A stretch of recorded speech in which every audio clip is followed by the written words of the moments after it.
Okay, hopefully everyone can hear me now. Whoops. So I guess I'll say that over. So right now is part of the Hardware Bot competition. So this is for the Country Cup 2024 for hardwarebot.org. Everyone can participate, but you're participating for your country basically. I'm Canadian, so I'm going to participate for the Canada team. Right now we are in first place for this actual test, which is PY Prime 32B. We're only allowed CL28 on the memory. It does not matter about what memory kit, but you have to have different kits to actually get a different score put up on the board. For Canada, again, we are first place, CL28, 5 gigahertz only on any CPU. Any CPU. So it doesn't matter what you're using, AMD or Intel CPUs. It could be from your 5800s all the way up to your new 9950X. It has to be CL28 on the memory, 5 gigahertz on the actual CPU cores. And right now, Canada, we are first place for this test. We are doing pretty good. Hynix A die right now is in the lead. I believe his frequency is around 8,600 megatransfers per second, and his score is 16,642, which is, oh sorry, no, that's a different test. My apologies. Right now, for the first place, he is something like 2 minutes and 9 seconds, I believe, around there. Right now, my best is 2 minutes and 21 seconds that I have up on the board, which is second place for Canada, which keeps us in first place. I do have better scores, but I'm going to put them up afterwards. So once more people actually put in their scores, I'll put in a better score. Hopefully that's actually going to beat theirs to keep us in first place. Overall, our score time is 1 minute and 30 seconds. So not bad. Oh, sorry, 130 seconds. And so pretty good. It goes at 65 points overall for the competition, so helps us out quite a bit. Again, the first place right now is Canada with Exaberries with his Hynix A die and a 13900KS, I believe he's using. I'm using a 12600K with Hynix M die, and second place so far. So pretty good for us. First place overall. So hopefully everyone can hear me just fine. I did have my mic apparently unplugged. I was getting some stuff set up. Hopefully everything looks pretty good on the stream. That's the main thing. I'm trying to get it so it's not green screen in the BIOS, but it could actually be from my old motherboard that I'm using. It's an old motherboard for like the Xeons and the i7-900 series. That's what I'm using right now, so not bad. Yeah, we'll just check out Discord. Again, I'm just going to take it easy on this stream, wait for people to join, and then if they have any kind of questions or whatnot about the competition, about what I'm participating in, and whatever they could participate in as well, then I'll answer the questions and we can go over some stuff. See what the temperature's actually going to go down to tonight. Not that cold. About 8 degrees, so not that cold. Friday looks like it's going to be a chilly day. So, pretty good. Yeah, so this is actually a fun competition. There's a whole lot that we can do. I like doing memory overclocking, so there's a few memory overclocking like tests to do on this competition, which is awesome.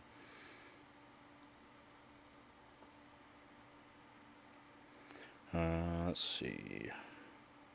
Nobody's really saying much. Should probably put out some stuff about the stream for people so maybe they can come and join.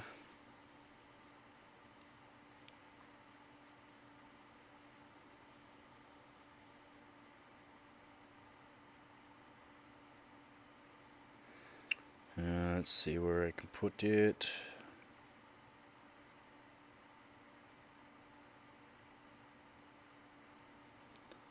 Yeah, I'm really happy with the scores I'm getting right now. Not going to say what my scores are right now for my best ones.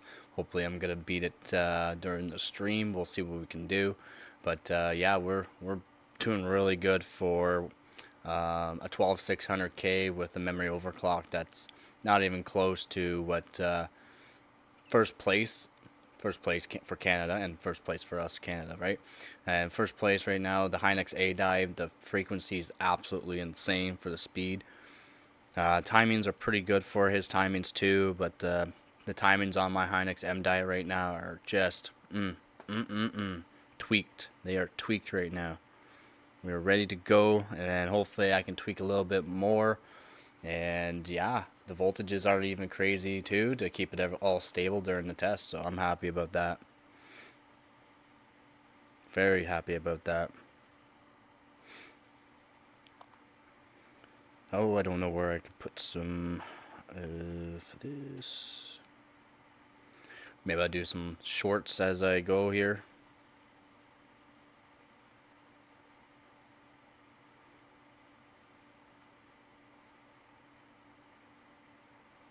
Do some live stream shorts. I think people will be cool with that.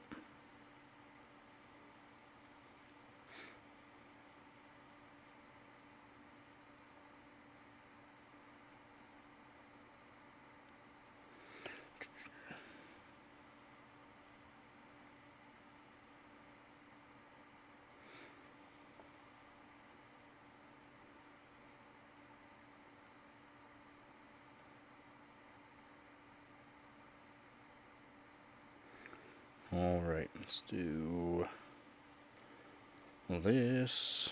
Get everything all set up here. Ooh. I don't know if don't have my holder right now. I should grab my holder. Should definitely do that. Definitely grab my holder for us. Again, we're just taking it easy on this stream.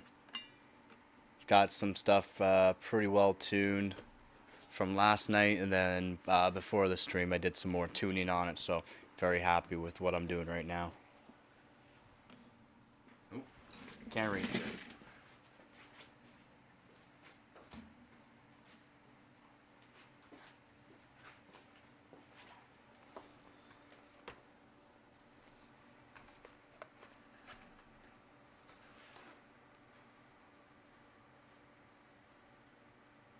There we go. I'm here, by the way. If you have any questions, please let me know.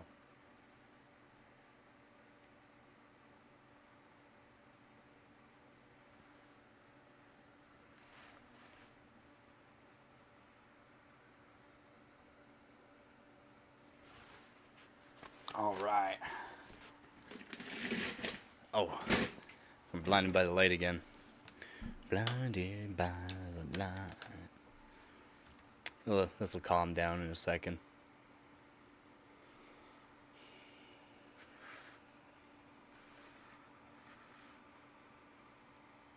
There we go.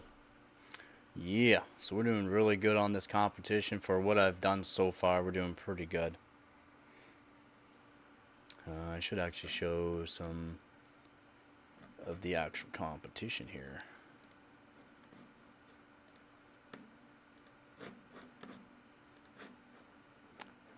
Let's see.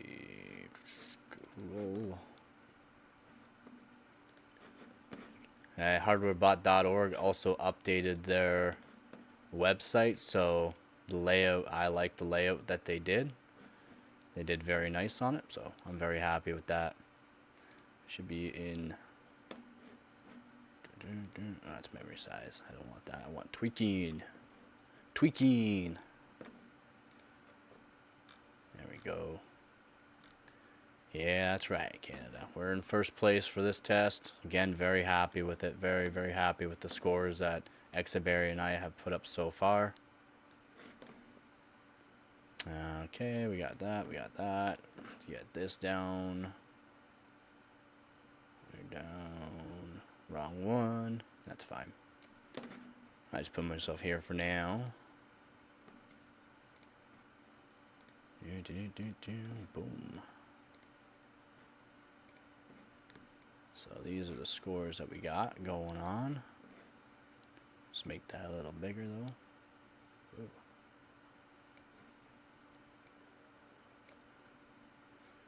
A little oversized by the looks of it. It's fine. This should work just fine. Make myself a little smaller. All right. All right. All right. All right. All right.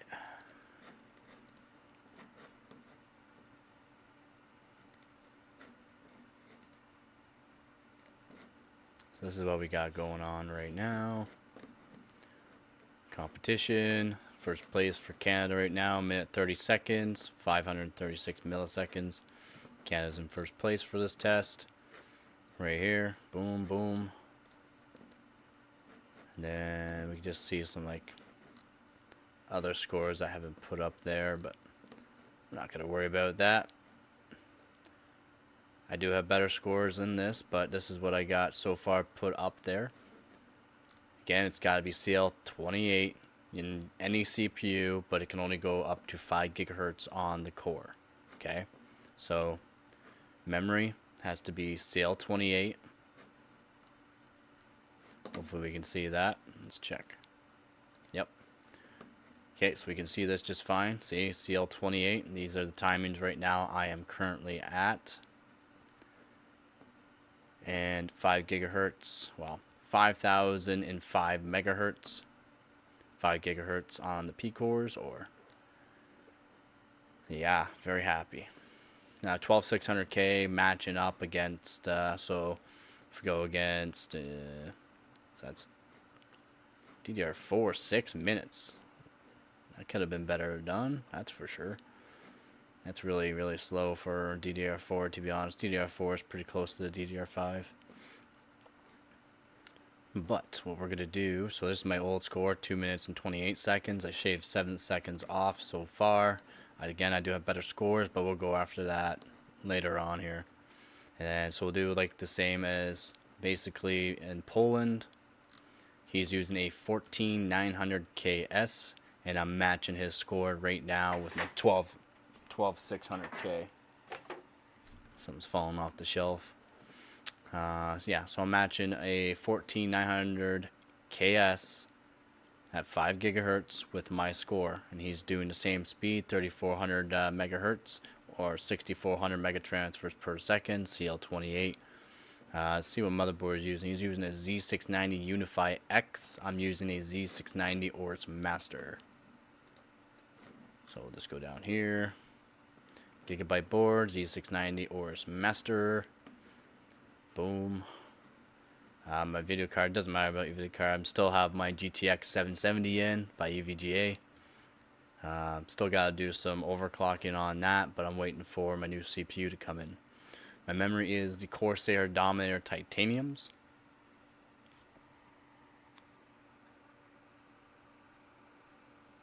It's the Corsair Dominator Titaniums at 6400 megatransfers per second. Sorry, the other guy was at 6800 megatransfers per second. I did not put that in right. So he's at 6800 megatransfers per second, and I'm right with him. I'm not technically beating him with my new scores, but I'm beating a 14900 KS right now. So very happy with what I'm doing. He's using some G-Skill memory, by the way. Actually, I see what he's using. He's using what die? His doesn't say. It doesn't say what die it is. Let's see what timings and voltage he's at. Oh, I need to use this one. I can't zoom. Cannot zoom. He's definitely on 4K.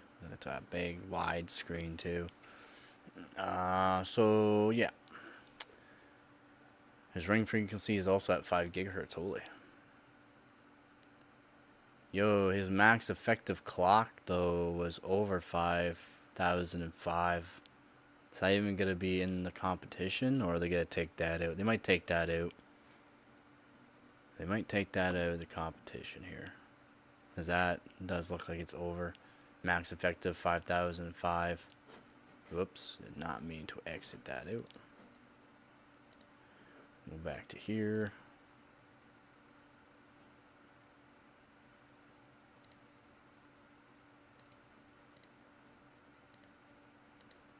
There we go. Back to it. Back to tweaking. Let's see here.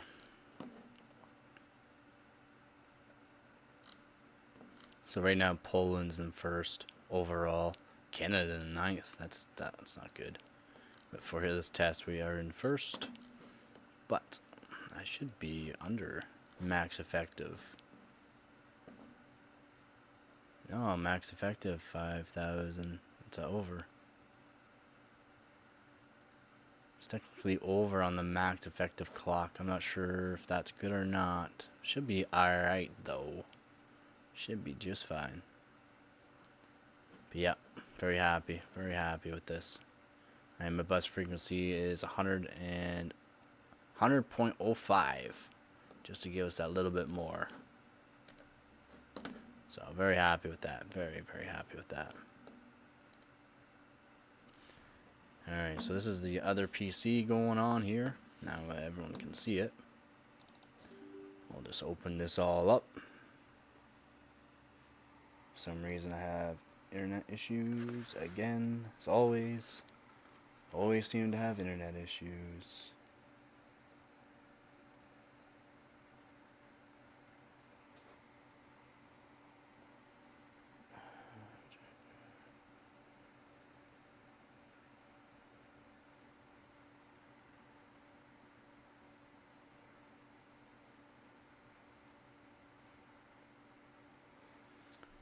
Alright, so PY prime, make sure we're on 32B, we'll just run that. We'll run that for now.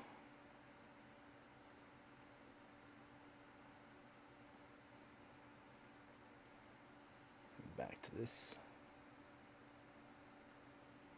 Hopefully we can keep up here. But yeah, Canada's first place for this part of the competition, which is tweaking, PY prime 32B. CL28, 5 gigahertz on any CPU, so you're only allowed 5 gigahertz. If anybody has any questions, please let me know. Go back to the chat.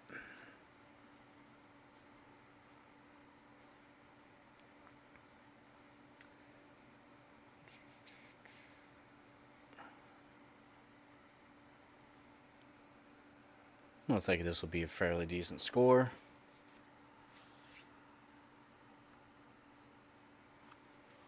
Fairly decent score. Just gotta take it easy on this one.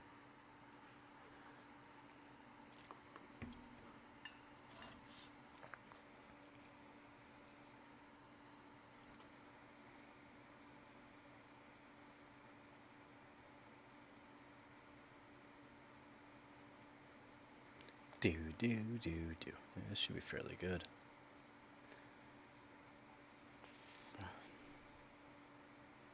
Again, big shout out to my subscribers, to my viewers, and to my donators of this channel. Really helping me out for this competition, help me out in general. If anyone wants to go to the Discord, I do have a Discord channel. Again, thank you, Frosty, for being my moderator and helping me keep that on track.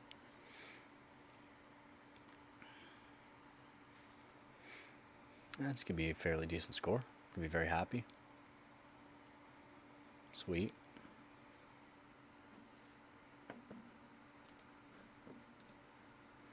And let's just do this.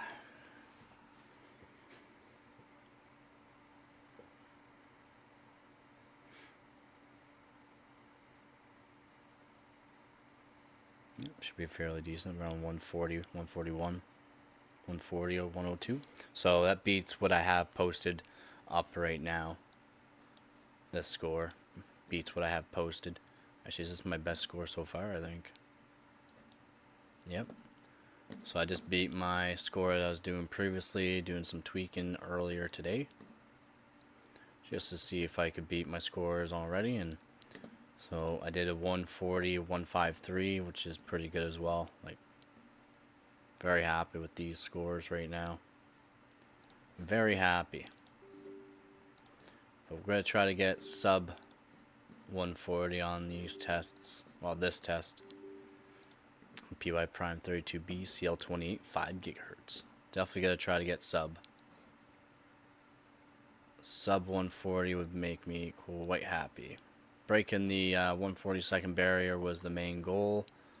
And we did that yesterday. Well, not 140, but beat a lot of my scores from previous testing, so I'm happy about that too. So we're just gonna keep trying to beat our scores. Let's see what we need to do. Everything's good. Benchmate. Put this anywhere, it's just gonna disappear. But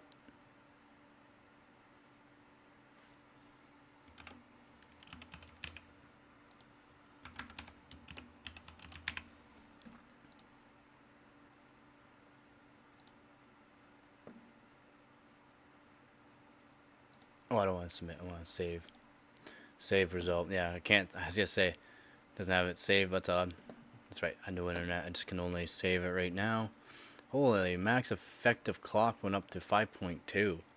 That can't be right. Definitely cannot be right. That's crazy. My ring bus 5 gigahertz. I did set it to 5 gigs, so that's good. That's good. Max wattage 34 watts. Pretty good. Time is on CL28, 36, 36, 28, and my RFC is 480. This is Hynix A die, or M die, sorry. This is Hynix M die, so again, this is really good.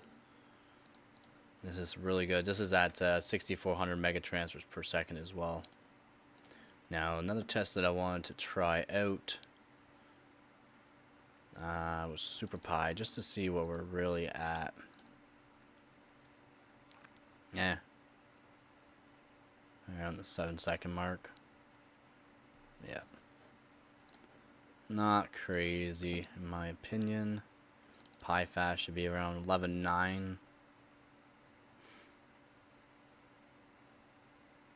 Yeah, give it 11.9.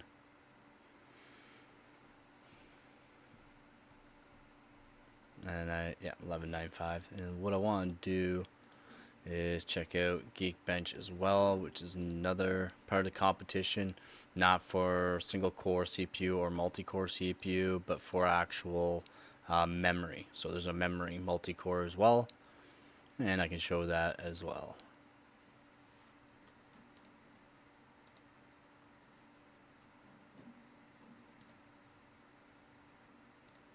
Yeah, definitely show that out. What's everybody saying tonight? Wonder if Nick got his water cool direct dial set up and running nicely. That's actually pretty good for 1217. That's pretty good for 6400 megatransfers a second. That's really good. That's really good. Alright, so what we're gonna do here, we're just gonna restart.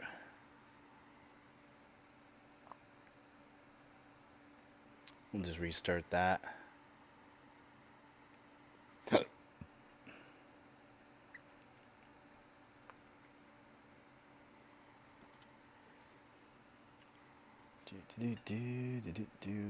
Live. I said live. Let's go live. Thank you. Now, I'll see if I can keep that CL28 go up past 6800 megatransfers per second. Just it could be different kind of timings on it. Like, gonna have to loosen a bunch of timings to get it stable enough.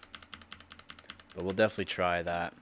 I did try to make this so it wasn't a green screen in the BIOS, but looks like it's just gonna stay that way. So we're gonna save this, save it into here. New 6400 CL28 5 gigahertz. So we'll save that. It's very good. We'll do 6800. Then we'll go to memory timings. We're just gonna put everything. No, we'll keep this to 48. Keep this to 38. These timings are fine, but let's do 555 and 455. We'll do that. Oh, 4. All the way down to 4 for TRTP. No way. That's okay. That's odd.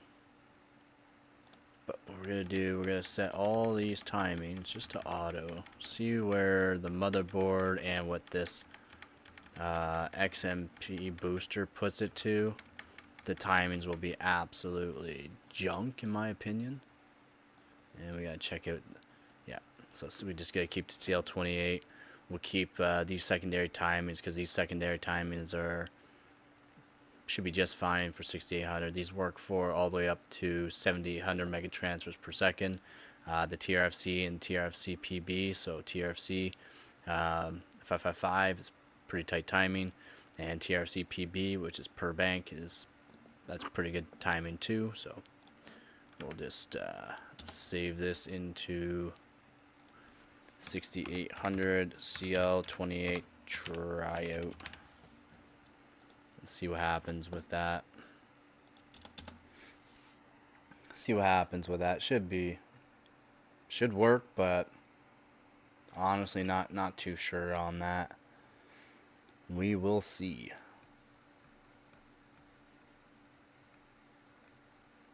I am waiting for a 13900K. Got it for an insanely good price, less than half price, so just gonna wait for that, and then I'll put that into the system. I might lap it right off the bat, I don't know yet, but probably not, just because it still has a warranty on it. I might just wait, make sure I can keep the warranties for as long as possible. As soon as I get it, I'll check out how long the warranty should be for.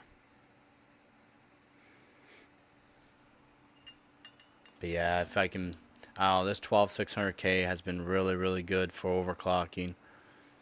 Like very good for overclocking RAM. Very happy with it. Gone up to 8200 mega transfers per second. Really good timings though at 7600 mega transfers per second. Some insane timings at 7200 mega transfers per second. Just absolutely very happy with this 12600K. But again, wait for the 13900K to arrive, which should actually give me a little bit of a boost. Again, all these CPUs are going to be at 5 gigahertz, so we'll see. It's all about RAM timings. So hopefully I can tweak a little bit more on the RAM timing with 13900K. We'll see. We will see.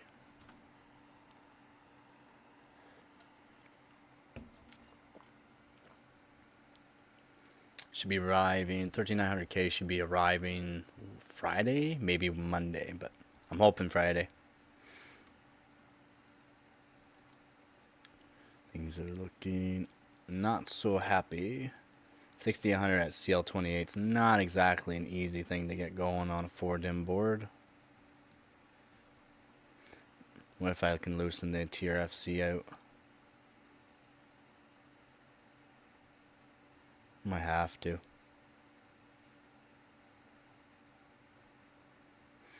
I might have to.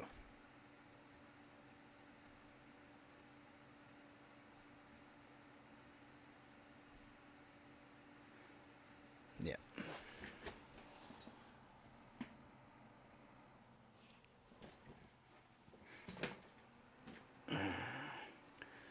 Definitely does not like 6800 CL28. More or less, I'm just gonna say it's the motherboard more or less that doesn't like it. Could be the RAM kit as well though. It is Hynix M die, so there is a play in that as well.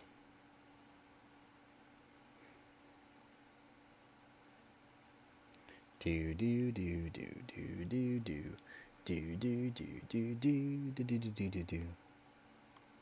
Come on, get through all these codes so I can get into the BIOS.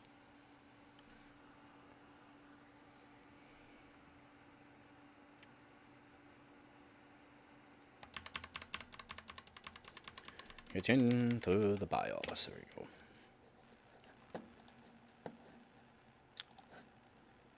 Load back up. CL28 tryout. Go to the settings and let's see. Let's just do these lower. Command right 2. I'll just do auto for all those. Just keep the CL28. Maybe he'll be happy for something. I don't know.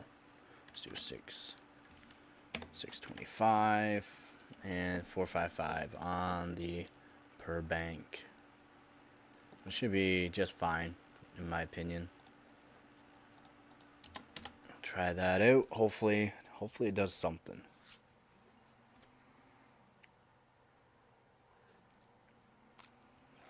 Shouldn't need to raise the voltages.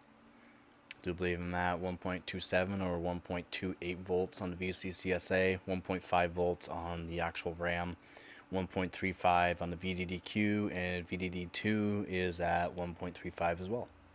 So voltages are not much voltages.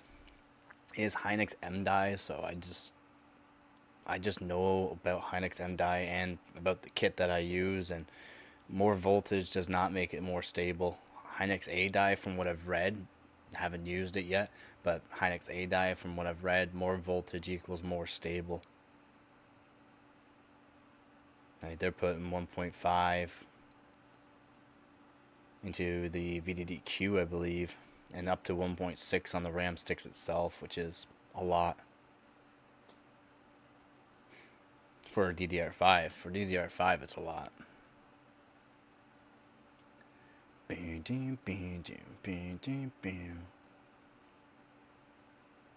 Come on.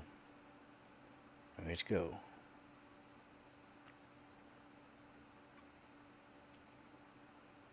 It just does not want to. It just says no. But I want it to say yes.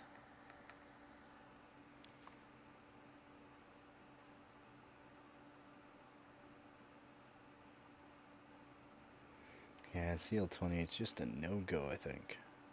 CL28 6800 is just nah. It says a no.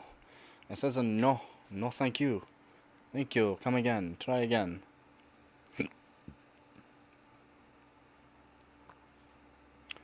Could put it to 133 instead of 100. Might help. Might. Would it really? Probably not, but I'm happy with my scores. Up around the 14900 KS. I'm using 12600K, so I really cannot complain about my scores right now. They are very, very nice.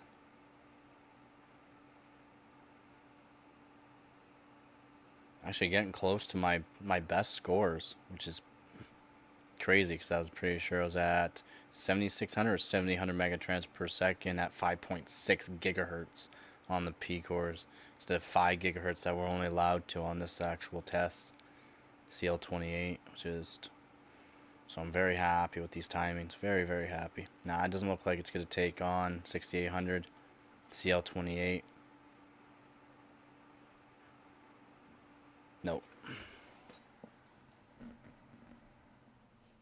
So if you keep raising the TRFC, then raising it from the 6400 to the 6800, and 6600 just does not work, by the way.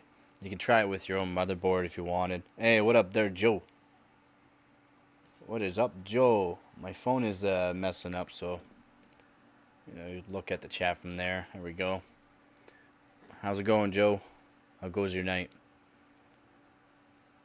I'm at the sub 140 second mark, almost at 139 seconds for PY Prime 32B, 5 gigahertz on the CPU core, CL28 on the memory.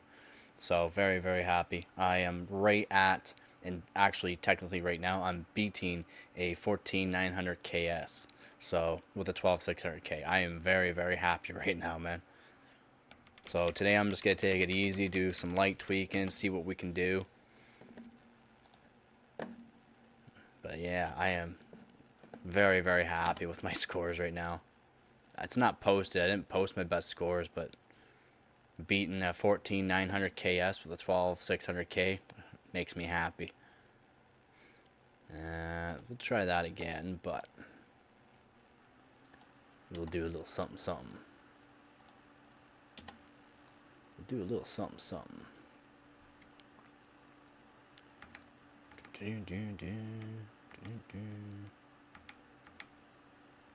we'll go 725, 720.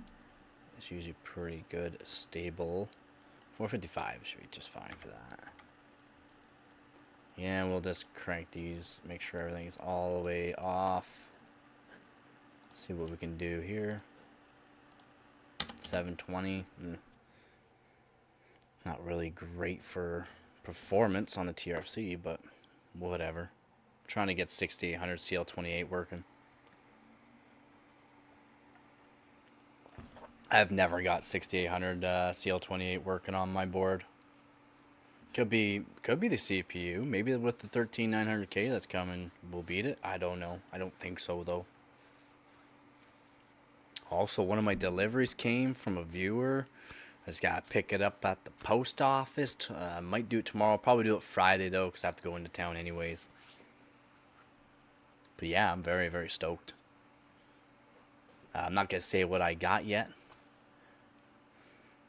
I'm just gonna probably put it in my system and start overclocking it.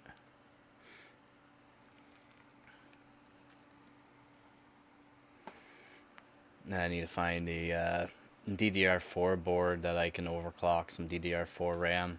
I got a couple kits now of it. The one kit I have is Samsung BDI 4000 XMP.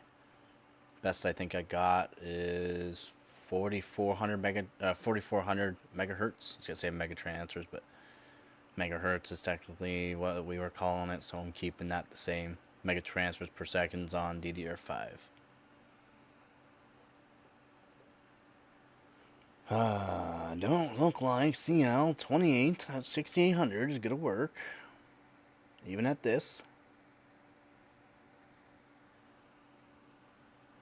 Which really, really sucks.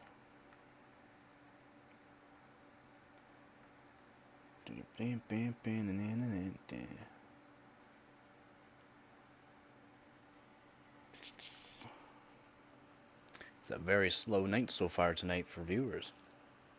Usually I get a lot more for around this time.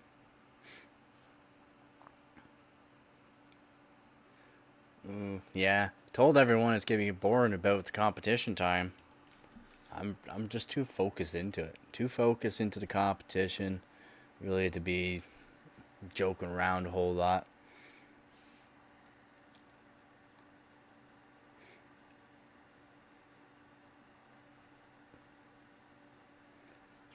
Come on. CL28, it does not want to work, man. At 6800, just not working. At least for me. Maybe Hynix ADI is different. You can get a little bit more frequency at a lower CL and a lower TRFC. At least from what I've seen too, it is true.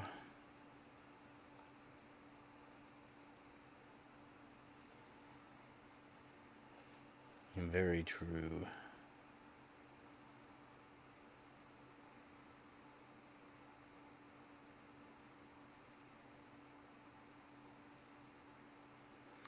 Oh wait, isn't it today the November 6th, the 9800 or the Ryzen 7 9800X 3D came out today. Came out 6 a.m. this morning in Canada here. But yeah, I've seen the tests. It's really good for gaming. But all the tests are against 13900Ks, 14900Ks, and the 285K, and of course a bunch of the Ryzens as well. But what they're doing is not what they used to do. They're just making so AMD looks good on it because they're not using the gaming mode that's put in the BIOS of motherboards that takes away the E-cores. Windows still has an issue with utilizing technically utilizing just the P cores for the game. So when you have too many cores that are into Windows operating system, stuff does not work as proper. Like more or less just the games just don't work as proper. From everything that I've seen as well, just they don't work as good. And then you got the Ryzen 7 9800X 3D. Well, guess what? It's only an 8-core, 16-thread CPU going in against 24-core, 32 threads, and 24-core, 24 threads. So, too many cores. It's not going to work, man. It's just not going to work for some games. The games just don't like it. I don't care about that. I don't care about that. There we go. At least from what I've seen. Let's just try cranking it up. 900. We'll do 700 on that. Everything's off still, so I don't think CL28 at 6800 is going to work for what I have currently. Just fine though. The 6400 megatransfers per second is beating out what 6800 megatransfer 14900 KS and some Hynix A die at 7400 megatransfers per second. So quite happy. But yeah, I've watched a lot of reviews now over the Ryzen 7 9800X 3D. I'm just gonna say it's just guaranteed to be sponsors on that. Hand-picked games. There were some games that were different from other reviewers, but they're not putting out, in my opinion, the right tests. As in, they're only putting the 14900K and 13900K with full cores on. I think they only went to 6400 megatransfers per second too, which, whatever, that's all right too.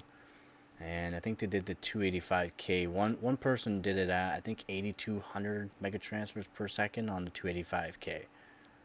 But again, they didn't enable gaming mode, which puts it just to the P cores, which Windows still has an issue with utilizing the P cores and E cores because there's just too many cores running, and then the game is just gonna jump through cores, and yeah, it's just a real headache. So if you just enabled the gaming mode, if you just enabled the gaming mode, then we can see the actual performance. That is what I would like to see. So far, all the tests that I've seen, they have not done that at all.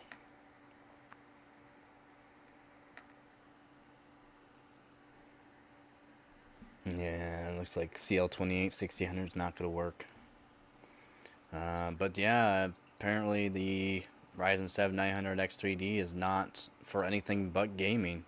All the tests are showing that it's strictly for gaming, just for gamers. The lows are not terrible, to be honest, from what I've seen too. Like the lows actually about the 1%. They didn't show the 0.1%. They showed the 1% lows, which you have 0.1% lows, 1% lows, and then your average frames basically. The average frames to 1% lows, pretty good. Most games, it's losing about 40 to 70 frames depending on the game to its 1% lows, which in my opinion, that's amazing. That's amazing. Only drop in anywhere from 30 to 70 frames from not max, but your average to the 1% lows. That's pretty good in my opinion. The 14900K was dropping 30 to 50 frames on most games. I think it dropped 60 on 2 games that I've seen so far. Again, there's multiple reviews, and some reviews had a couple different games and whatnot in it, but they're still doing like 7-zip decompress and compression, which in my opinion doesn't really seem right, because if you're not going to have the RAM speed at what it should technically be at for the CPU, for like most people are going to have an XMP that's over 6400 megatransfers per second unless you're on a 4-DIMM board. And guess what? Most gamers are going to be on a 2-DIMM board with maxed out RAM specs at 8000. Again, you got those COD fanboys. They're definitely going to be over 8000. And that is going to be a big difference between getting the max amount of frames and not.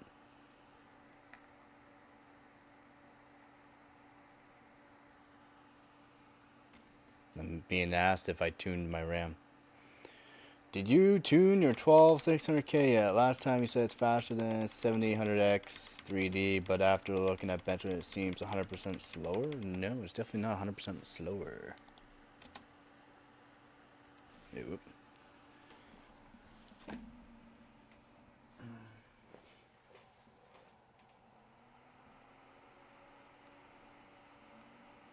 What tests do you want me to do? You want me to do be specific.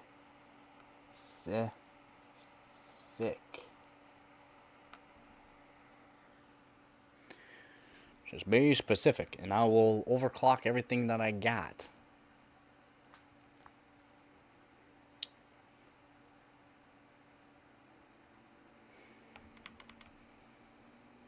Hey, what's up, Hart? Not much. Just absolutely destroying 14900KS with my 12600K in my RAM kit right now. How goes your day, man? How you doing? You get back? Overclock my fridge. I wish. I generally overclock all my other things like my leaf blower, and when I had my car I overclocked it with its turbo kit. My 12600K is beating a 14900KS right now. Like, yeah, like really happy. Like really happy, man. Yeah. Be specific.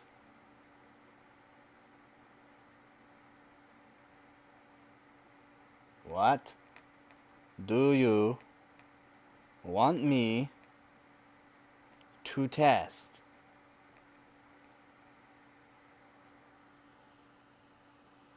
Okay.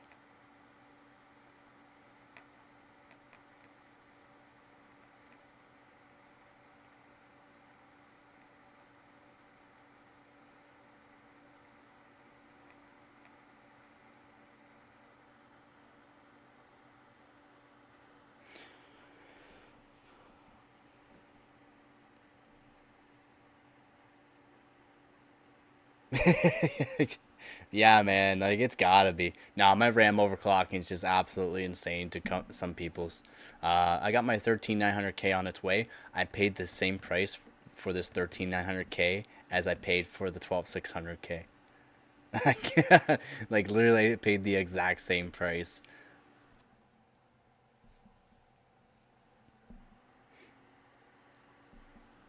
It is. It's yeah. It's one of. I'm pretty sure in most tests I'm top 10 for all the 12 600Ks.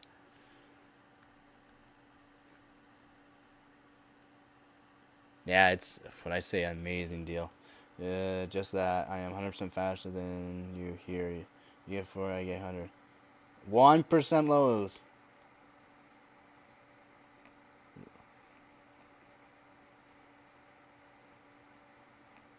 Yours is 170. Mine 200.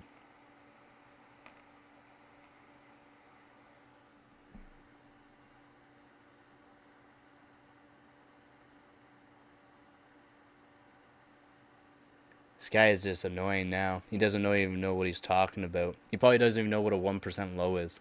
Or a 0.1% low.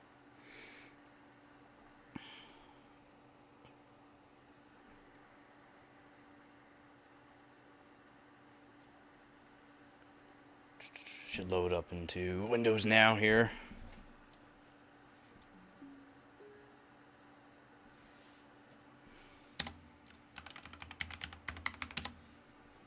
And I told him the 13600K or 13700K beats it out, not my 12600K, but I should be able to overclock my 12600K to be out his. But what I'm going to do for you and anybody else that's watching is I'm gonna put on my Windows capture here, and I'm gonna put on to show that I'm beating a 14900 KS right now. Submit. Just give me 1 second. It's gotta set it up so that way everyone can see. Oh. Hello. Hello. It's there. Nope, it's not where. Why are you not? Show it, please. I want you to go into, yes, that. Thank you. Jeez. Took it long enough there. I probably can get my 12600K to beat his. That's the real test with closed everything. I literally did the other test with a game open. That's 300 frames per second lows. It's so close to your average frames per second. Oh, buddy. Oh, buddy. Oh, people just don't know anything. So we'll go to tweaking. We're still in first for this test right here. Boom, first place for this test. Boom. Now I am the last score that was put on here. The Poland here. So Poland with its 2 minutes 21 seconds 293 milliseconds. My score that I have on here, and I have multiple tests that are beating this score that I've already posted, which is 2 minutes 21 seconds and 938 milliseconds. I've done 2 minutes and 20 seconds almost flat now. So my 12600K, 5 cores with my Hynix M-Die kit, CL28. So this is part of the test, right? Then we'll go to Poland, his test. What has he got there? He's got a 14900 KS. 14900 KS, and I'm beating it with a 12600K. So very happy right now for that. Very, very happy. Ah, man, I don't even want to end the stream just to prove this guy wrong about his tests and that. Like, he just does not make sense. He seriously doesn't.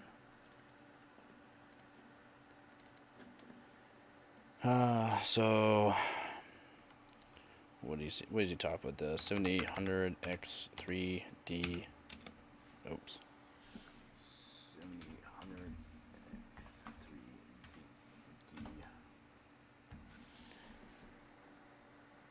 I knew.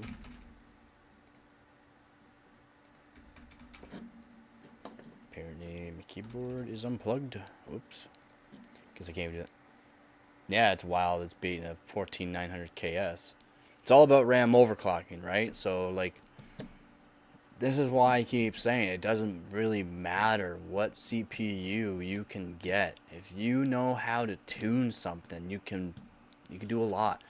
And my 12600K, from the tests that I've done on stock, I'm talking like basically stock 12600K, a little bit RAM overclock on it though.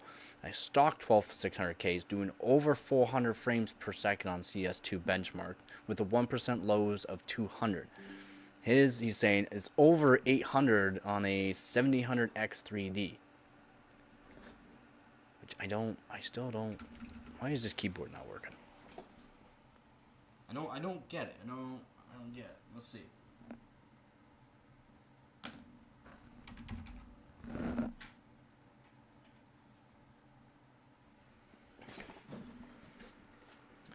I just don't get it. There we go. 7800 X3D. CS2. Bad performance with the 7800 X3D and 4090. Literally the first thing that comes up with the search. Literally the first thing that comes up with the search. The 7800 X3D is bad for this game. He's saying he has 800. What does he get? Give me pretty low frames, around 300 when I know it can push more. So he's saying he's getting he said he's getting 800 frames per second and his lows are 300. Yeah, these guys are getting what, 300? I think they're getting more. They should be getting more than 300. This person's saying 600. So how is this guy doing 800?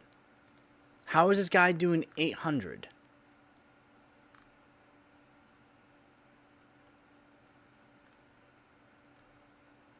How is he doing 800 with it? That's what I want to know. Literally the first thing that comes up. Bad performance. With a 4090, mind you. I'm using 3070 Ti. At 37, not even overclocked. Stock. I get over 400 frames. Dude, let's see your test. Let's see your tests. Make video. Post. There we go. Because what I am reading up right now, man, what I'm reading right now about his CPU is it's not good. Not good. Oh, they're doing CS2 and CSGO. And they're putting the 7000X3D against the 5600X. So the 5600X does 580 average. Oh wow, they put a whole bunch of different tests. Hold on, give me 1 second. 642, 60 frames more. 642. Oh, he's going. Oh, that's why. I've never done a test on the lowest of low frames at 720p because I don't play the game at 720p at no MSA, lowest frames you can literally put. If I did that, I bet I can go over 600 frames with my 12600K and a 3070 Ti. I bet I can. Guaranteed I can. This guy is literally saying he's doing 800 only because he got no MSAA on the lowest of low settings. Dude, man, some people. Oh my god. Yeah, sure, noob. Sure, noob. Get out of here. You better get off my channel. Oh my god. I'm literally reading people's best. And they can't even get 800. Wow. Averaging. They got maxes up there. Maxes are up there. But the average is way below 800 frames. The 1% lows are below 300 on the lowest of low settings. Wow, man. And you're telling me you get... Wow. Oh my god.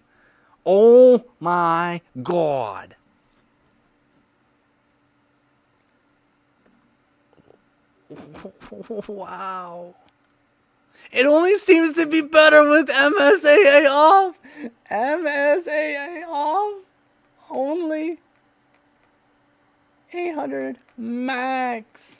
Not average. Low settings. Only. I'm reading live. Wow. Looks better, runs better. An absolute win for sure, some people are saying. And the other guys are going, worst averages. Both are better on X3D? Question mark. It only seems to be better with MSAA off.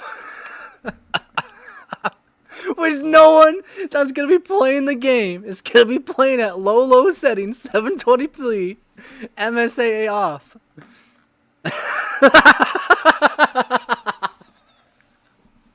Oh my, so good. Oh my 3D, so good. Ooh, 3D. Man, the lows are just terrible. 224 for CSGO.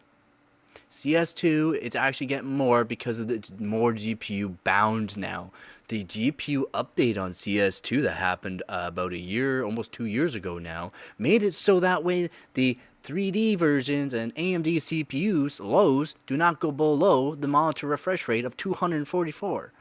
And that's only if you're using a high-end AMD and a 3080 Ti or up.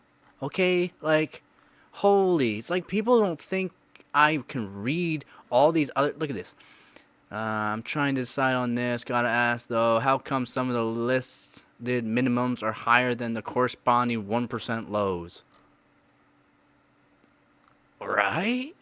Question mark. Oh man, oh man, oh man, oh man, oh man. No, no. People just need to stop talking. Some people just need to stop talking, and I'm not a lie. Here's his answer. I don't lie. I'm not a tech uber, lol. But I'm gonna do it for you, no problem. Yeah, do it for me, no problem. Let's see your 800 plus average frames. I'm not talking your max. Your max might go poof up there, but your lows are gonna go poof down there. Yeah, you're not gonna stop talking about those damn max. Dude, I don't know, man. I just can't believe people. And you do know it's literally the first thing you can read, and then the next thing that I read, like, it's not. So for what I do with these, whatchamacallit, like searching stuff up, the Reddit, I don't generally go off of just the Reddit. Remember, AMD sponsors a lot. Like, their marketing's very good. So I will not, and they'll put stuff on Reddit. They'll pay people to post on Reddit. Go right off of people's things, say, oh, Intel's bad, Intel's so bad, they're this and that. But then actual people that actually have these CPUs, and then actual people with like a lower end Intel will be like, yo, my scores are like right around the same, and I'm paying less for that CPU. My 1% lows are better. I'm not sure about the 13900K that one person says, but the 7800X3D does beat the 13600K for max frames, not for the lows. Okay? Max frames, which you'll see like 1%, maybe 2% of the time. Oh, not your average. Your average is what you got to go off of, not your max. Okay, so the max that all these people are saying for their no, I can't take these guys serious. The no, like, you're just, oh my god, oh, we're gonna be playing this game at 720p. No, I'm gonna say low settings all the time. We're gonna be the fucking cranked, man. We're gonna be the best of the best. AMD for the win. 3D.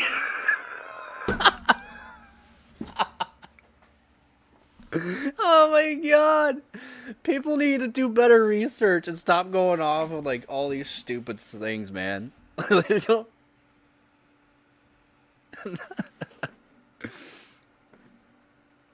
Mac for life. No, man, no Mac. Like I said, if Mac actually made it so like you can like have some fun with their stuff, I would probably buy a Mac, like a used one, just because. But since you can't, and since it's not part of any of the hardware bot or competitions at all, no, thank you. We'll just do the 13. Whoa. Actually, we'll do the 12900K. We'll do a 12900K. CS2 benchmark. Okay, here we go.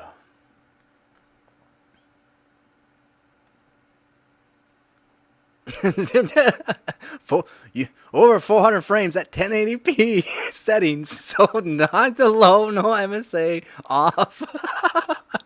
400 plus. Hold on, here we go. We're watching. 3080. So not again the 7000X3D, they're using a 3080 Ti. And these tests are with 1440p, not 720p, no MSA, low settings to get these scores. The averaging around 340, 1% lows of around 200, and latency of, I don't know, 3.3 to 7 milliseconds, which, 13700F and a 4070 Ti. Averaging 400 frames, 1% lows, 200, latency 3.1 to 6.5. I don't believe that either, actually. I don't believe this. Like, that's 1440p, though. Not 720, no MSA, everything low settings. They're doing 1440p tests. Around where people are going to be playing 1080p and 1440p for 12900K. So we'll do we'll do 13900K. Oh my god. Oh my god, people. Again, this is all AMD. This is all AMD. Doubled in frames from going to a 13900K to a 7000X3D. You cannot. It does not work that way, man. Doing a full platform upgrade from 13900K is nuts. I love this Real Oxygen guy. He goes on to these, like he's in like all these Reddit like CPU for CS2 and benchmarks. He's just hammering these people every turn they can do. Like, you guys are stupid. You guys are nuts. Like, why are you doing that? Oh my god, I'm actually liking him a lot.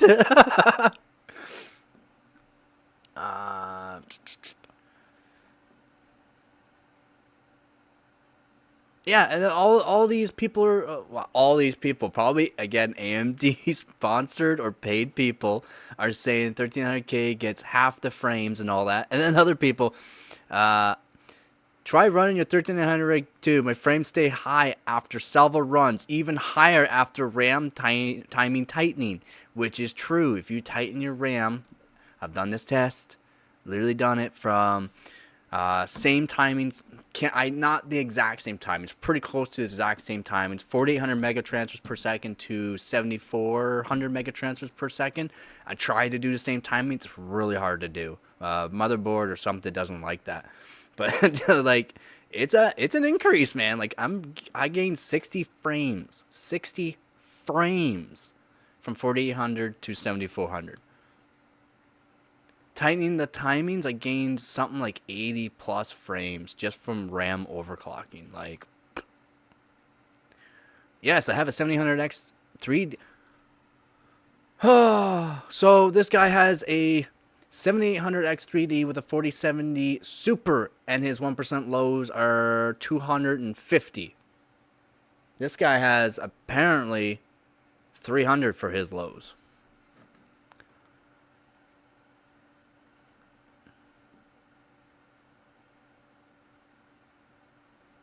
When did you run a benchmark? Just recently, or have you not tried it since the fire sale update?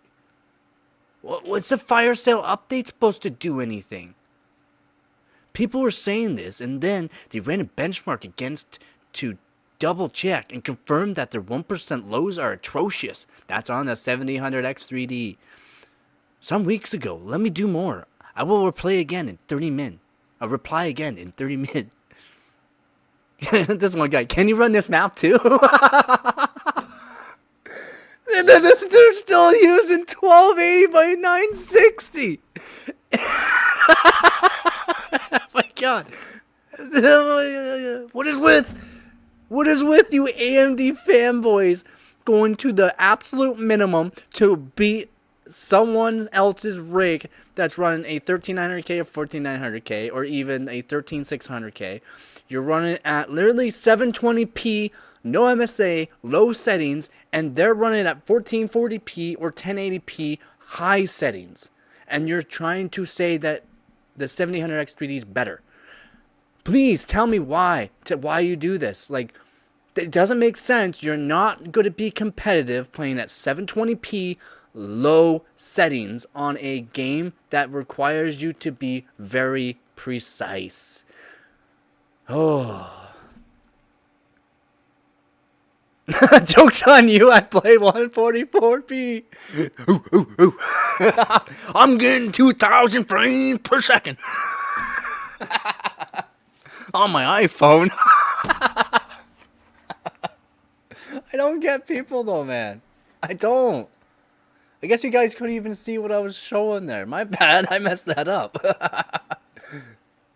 It's just on Reddit and a couple other forums though. Literally like first and third thing that you search up 7800X3D CS2 benchmark and the 13900K CS2 benchmark, first and third thing, because it's Reddit and another forum. Because I don't just go off of one forum, I'll go on multiple different forums to see what people are saying, and then there'll be certain people that are like AMD, either paid AMD people or people that bought the AMD and they're just using like the bare minimum specs, basically like bare minimum 720p, man, 720p, no MSA to get these frames, and then going, oh, it's so much better, it's so much better. It's not better. If you're gonna run the test properly, just like this 9800X3D, man. Okay, does anyone else besides me, maybe it's like the Berenstein or Berenstein Bears. It's probably like those Berenstein or Berenstein Bear thing, you know? How, whatever you remember as a child, right? Is it Berenstein or Berenstein? Guess what? It's Berenstein, okay? We were all wrong, apparently. It's Berenstein, okay? So, anyways, remember all these YouTuber creators, reviewers, with the 12900K and the 13900K. They were making it so if you're going to go onto tests, they would use the gaming mode, which had just set the P cores. All these tests against the 9800X3D, they're doing full cores. So all 24 cores, 32 threads, or 24 cores on 285K. That's what they're doing for these tests. And literally, not too far down is the 14900K and 13900K. The 13900K is some things because it's more optimized for that. So we'll have to wait in a couple months or maybe blue screen. We'll have to maybe wait a couple months or so for, I don't know, to see the optimizations on some of these games. Linus Tech Tips actually did Black Myth Wukong, and yeah, it's not terrible in my opinion. But they still did not do 13900K and the 14900K or any of the Intels on gaming mode or just the P cores.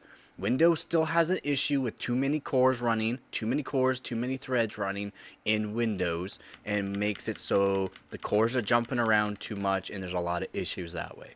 And it does affect the actual gaming performance quite a bit still. A lot of people say, oh, Windows got it all figured out. Windows doesn't even figure out like their own like from years ago they haven't figured it out. They still have not figured it out, Windows 11 with the newest updates. It's Windows, okay? It's an operating system. They have to keep updating every fucking 5 minutes to make sure that it is up to date for everything that you're using, okay? New game came out. Well, Windows has to optimize for that game, okay? Like, there has to be some things in place and set into place so that way these CPUs, these GPUs, this RAM kit actually works for it. This motherboard actually works for Windows. Windows is a very big thing. Very big thing. Has everyone forgot about the Windows blue screening that happened about a year ago? Not even a year ago? What, 6 months ago? Does anyone remember that? No. Remember the balloon screening of every, like, what do you want to call it? Like, what do you want to call it? All these industries and that, the airlines and banks and stuff like that. Blue screening. They were using AMD as well, not just Intel, okay? So it's not Intel's fault. Oh, Intel. No, AMD was also part of it. So it was all strictly Windows. People forget a lot and don't realize that some people actually remember things and go, oh, Oh, that might have been in play. That might have been in play. That's why when I said the motherboards and RAM instability were causing blue screens on these Intels, is because guess what? RAM motherboards actually messed up Intel CPUs, and the RAMs were instability issues from the get-go. DDR5 is still technically new. It's new, man. It's new. That's why I'm still tweaking it. I'm still tweaking it. 12600K beating a 14900KS at the same core clock frequency, same CL latency, and I'm beating out a 1400KS. I want to see these AMD fanboys go with CL28 and try to beat my scores with whatever CPU they want at 5 gigahertz. Guess what? It's a lot easier for them to downclock theirs than it is for mine. Okay? Because their CPUs are already down by 5 gigahertz. Where when I get the 13900K, I'm going to get the downclock at like over 800 megahertz. Just to make sure that I'm still within the competition. Like, I'm guaranteeing all these tests for this as well, too, that I'm going to find, because there's AMD and Intel, but then there's also any CPU, but you got to be specific about the core frequency, memory, and all that, too. So it's literally what you know and how you can tune it, basically. Let's see how many... Actually, I should do that. I should do that right now. See how many AMDs are up anywhere. Yeah, we're right there, right beginning of the competition. But we'll see which ones are up there. Guaranteed, none of them are up there. None of them. Oh, it's just people don't realize how much AMD marketing their stuff, and also bad-mouthing and bashing other companies and other websites like User Benchmark. User Benchmark was never this mean to AMD.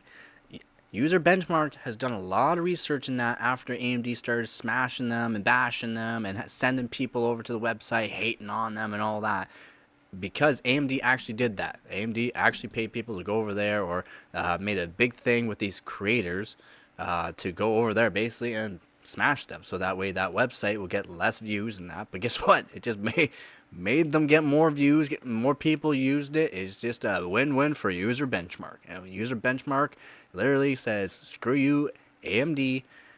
You pay too many people to product your product or market your product, basically. So we're just going to say everything that is true. We don't care if the AMD fanboys say anything, because guess what?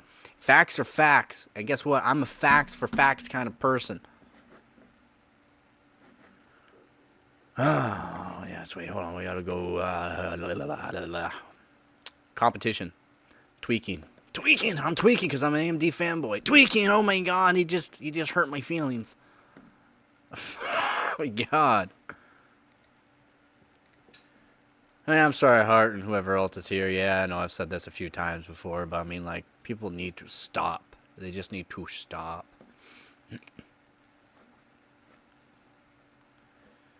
Oh, I need to see who is up there for these speeds. Nope, just Intel. Just Intel. There we go, a Ryzen 9 3950X, but his score is literally over 6 minutes long. No one else is even up here. Okay, the only one so far is the DDR4 and it's a Ryzen 3950X, which is only at 4.3 gigahertz, and his memory overclock is what? What is his memory overclock? It is at 36, about 3700 megahertz, CL28. But it's literally a 6 minute long test, so none of them are even getting close to us. But Takanom, like, what's taking you so long for this benchmark? It's only a 2 minute long benchmark, I do believe. Like, come on.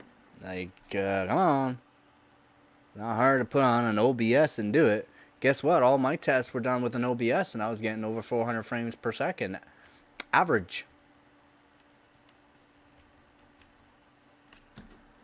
With a 12600K 37 Ti. Oh, not on low settings with no MSA off. Oh my god, that just because he's even telling me, he's literally even telling me low settings, make sure it's all low, and then I'm reading all these AMD fanboys on these pages. No MSA, low settings, 720p, whoa, 700 frames. Oh my god, it's just I can't, I literally can't. It's breaking my mind. I thought I was tweaking on this on my scores here, but now I'm tweaking because these fanboys.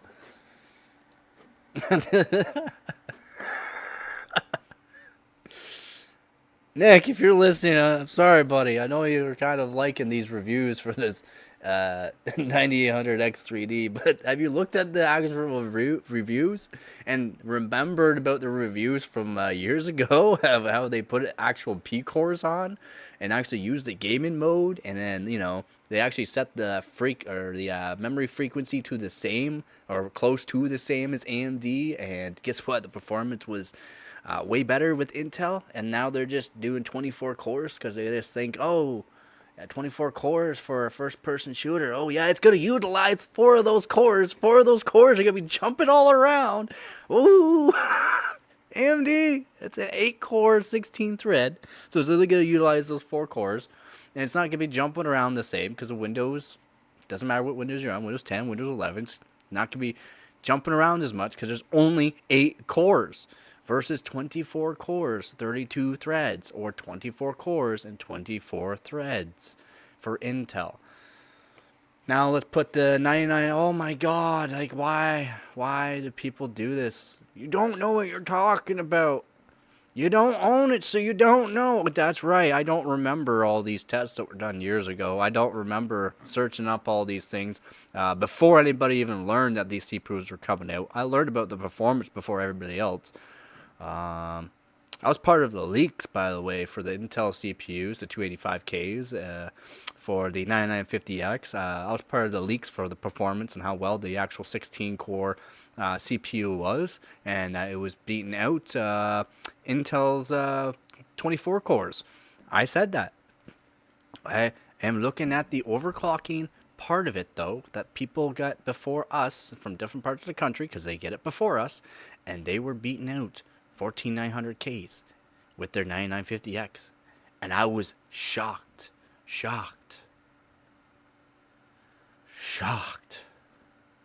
I don't even think they're still up in the lead, though. I don't think they're actually still up in the lead. I should actually search that up too. So many things that people, my mind's going on because these AMD fanboys. He still has not responded. It's a 2-minute long benchmark. It takes 10 seconds to open up OBS, to set it to record, or, oh, my frames are going to be too low because I'm recording now. Jesus Christ, my brain is breaking from these AMD fanboys. I'm okay for what CPU's better than what. Put the actual benchmark, exactly what you're using, and then put it against another CPU and exactly what they're using, and we'll see what's better. Let's put a 8-core versus an 8-core. So if you're doing an 8-core 7800X3D or a 9000X3D 8-core versus a 13900K, make it an 8-core just P cores, or a 14900K just P cores, which is 8 cores. And guess what? The performance will probably be very, very similar. One of them could be topping, but it's going to be very similar compared to one is actually a lot better than the other for gaming, and yet one is better for multitasking. The multitasking because it has so many freaking cores. Windows is breaking because there's too many cores.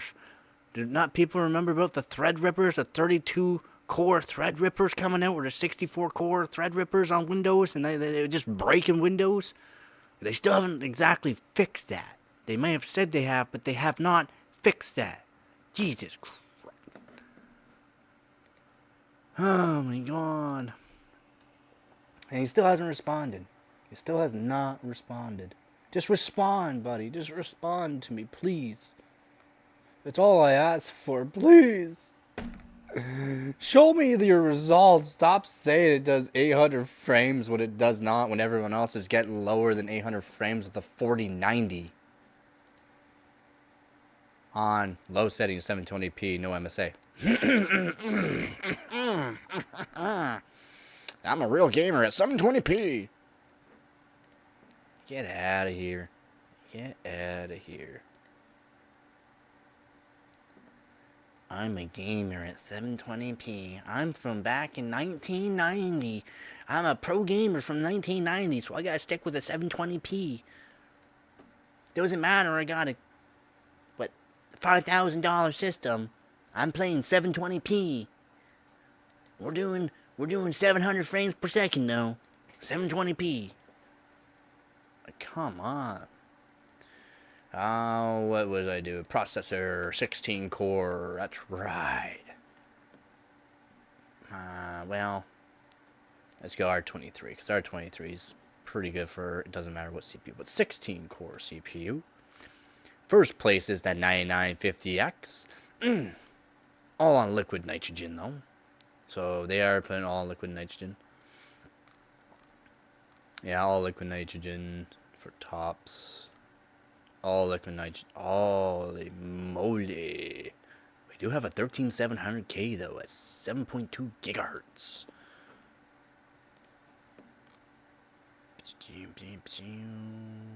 5.9 gigahertz, 7200. Wow. Holy moly. That 13700K is just smoking. What is he on, though? It doesn't say what he's on. It does not say when he's on. It's gotta be on liquid nitrogen. Yeah, liquid nitrogen, because core temp is 0. Phase change is just phase change would have been temperature up and probably. Oh my god! Don't! If you're gonna say anything about the new AMD CPU, go back about 10 minutes. It's breaking my brain. This guy, you're right, Professor. This guy is breaking my brain. His 7800X3D, 720p, no MSA, ultra low settings. He's getting 700 frames in CS2 benchmark though. 720p, no MSA. That's right, he's a professional gamer. And he's going against 13900Ks, 12900Ks, 14900Ks that are 1080p high settings or 1440p high settings that are doing 400 plus frames. Yet he's saying his 7800X3D is better. He still hasn't even put out the score. Has he put out the score yet? He's absolutely breaking my mind right now. I just searched up on multiple forums about the 7800X3D with the 3080 Ti, 4090, and 4070 Super. All of them are running 720p for a CS2. 720p, no MSA, low settings. How can you classify yourself as a gamer if you're playing back in the 1990s? How? You're not a gamer. You're just wanting to see max frames. And the lows were still like 250 to 300 frames, they're saying. The lows. They're lows on 720p, no MSA, ultra low settings on a 700X3D and a 4090. How does that make sense? I'm a gamer. Look at me go. Jesus Christ. There we go. He's at 720p. You cannot go on 720p. He's on 720p. Oh my god. Is that good enough? I've never done my 12600K at 720p. And I've gotten 400. My benchmarks were for the settings in the game that I actually play with. I'm playing at 4K, 200 frames at the highest settings. I'm not playing 720p. Why run a benchmark at that? That's not realistic. Exactly. Multiple forums, not just Reddit and all these other people. This one guy on the Reddit, though, about this benchmark and these 7800 and 9800 3Ds, this guy's going, really? Like, these settings? Like, what? I like that guy. I like that guy a lot. You literally cannot even... Oh, that's right. I have to use this one. I have to use this one. Give me 1 second. I have to watch this. 720p. Guaranteed. Let me look. Oh, my God. I'm hurting my throat.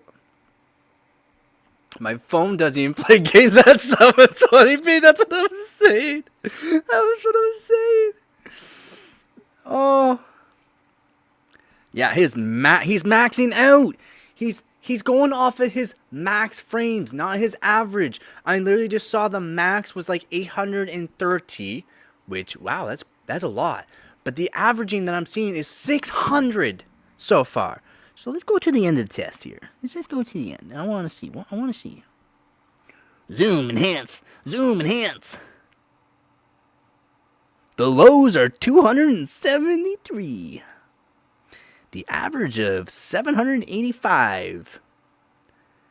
That's a lot, actually. Even on low. I just want to make sure that he's on low, though. I want to confirm this.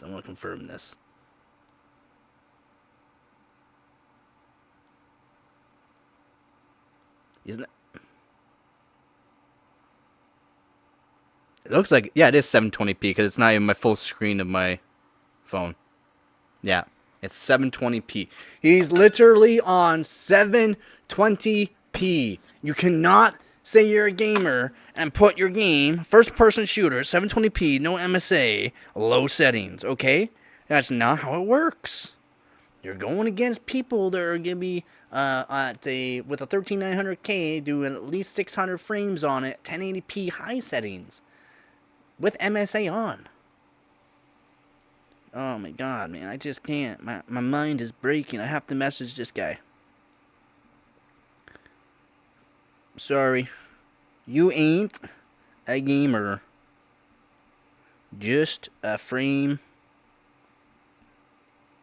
generator.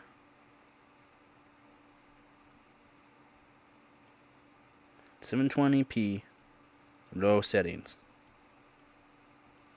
isn't good.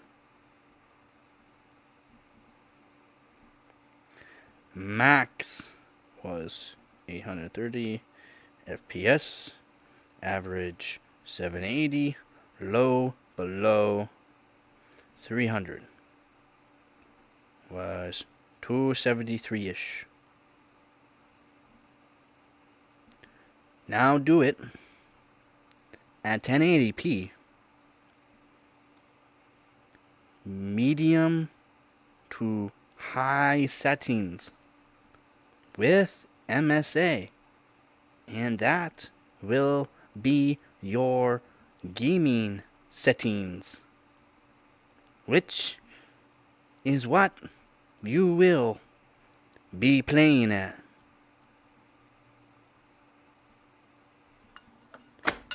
Done with these people. Done with these people. If he keeps it up, I'm gonna ban him from the Discord, because I'm done with it.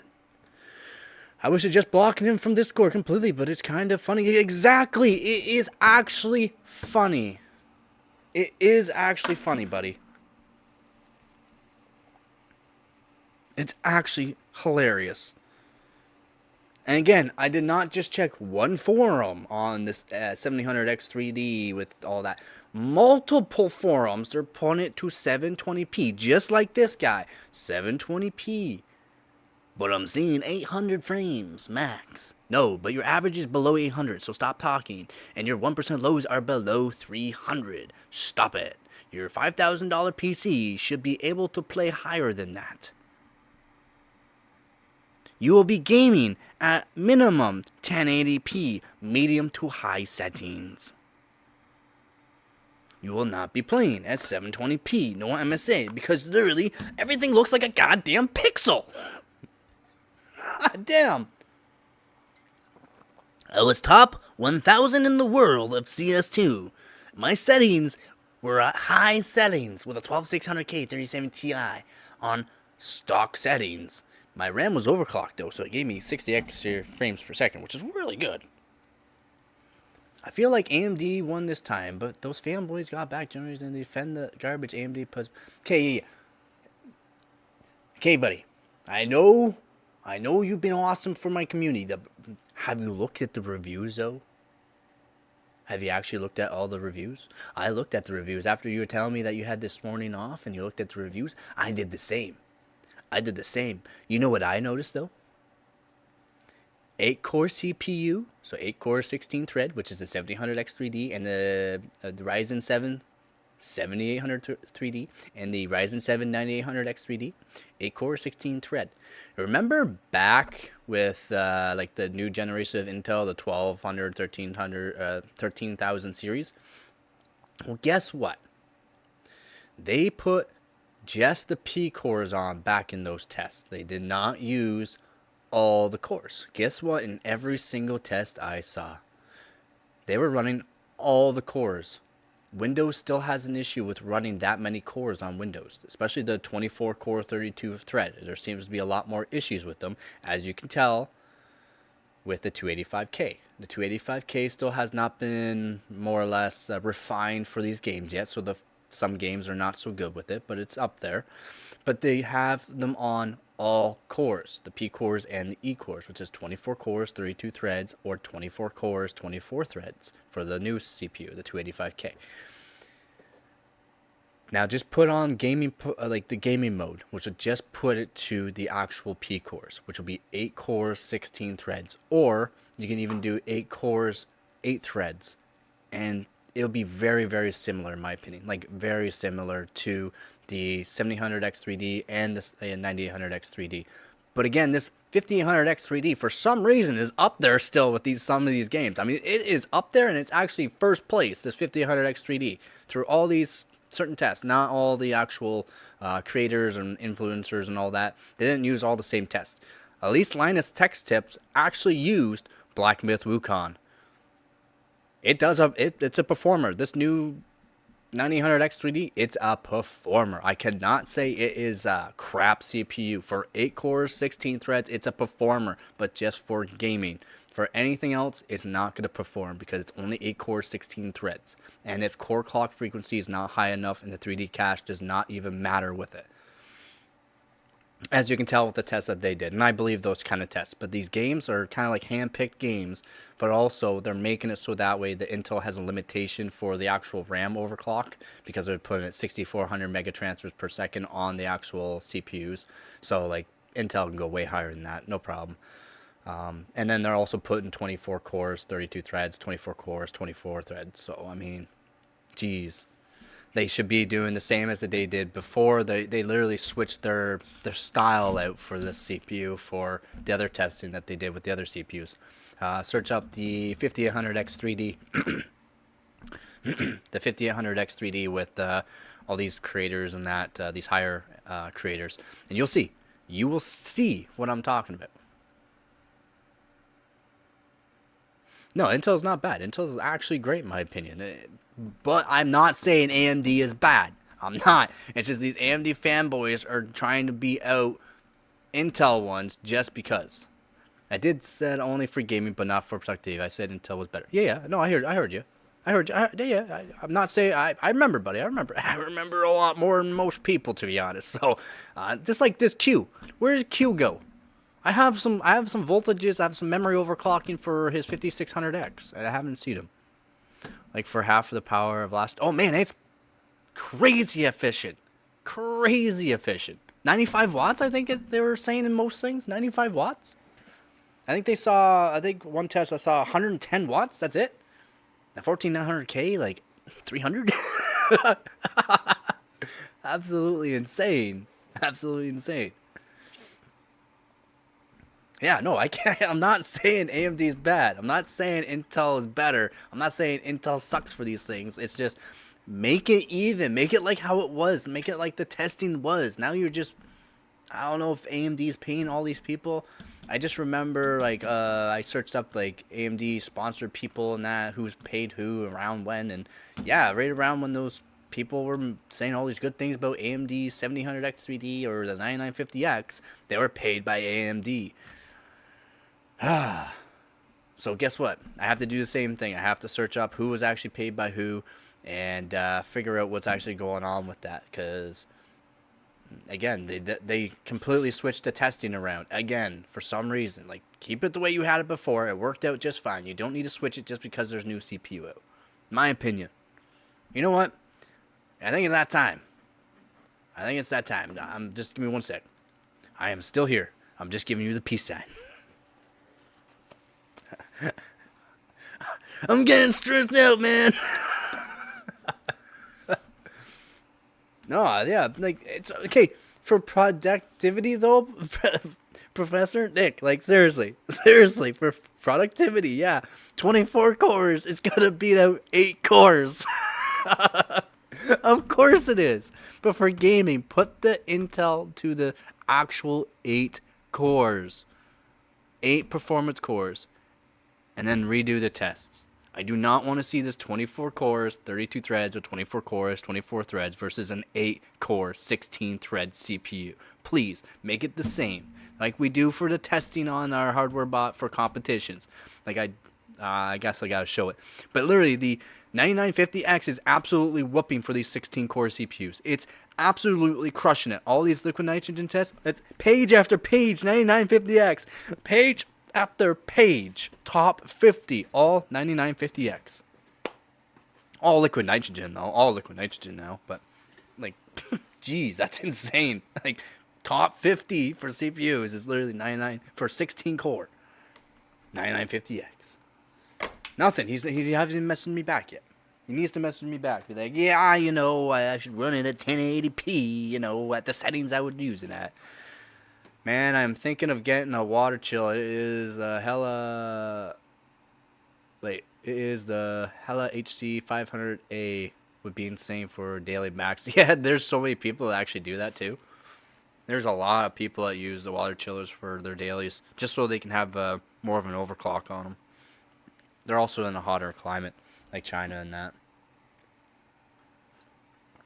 Actually, there's a lot of people in China that uses water chillers for their mains.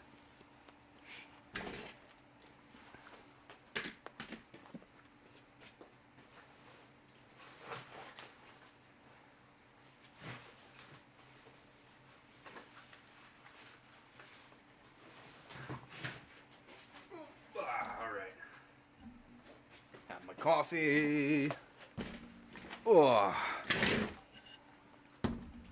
See, I'm in Canada, so like summertime, it goes over 40 degrees Celsius. Wintertime, it can go down below 30. So, and water chiller would be awesome, but it's also, you gotta think about the hydro. It's pretty expensive running them, plus your PC. Oh yeah, let's go. Let's go.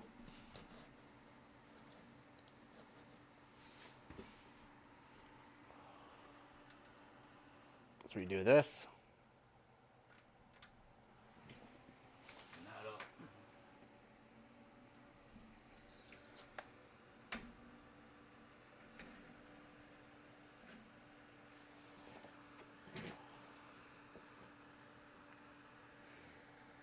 Yeah, exactly. It's really expensive.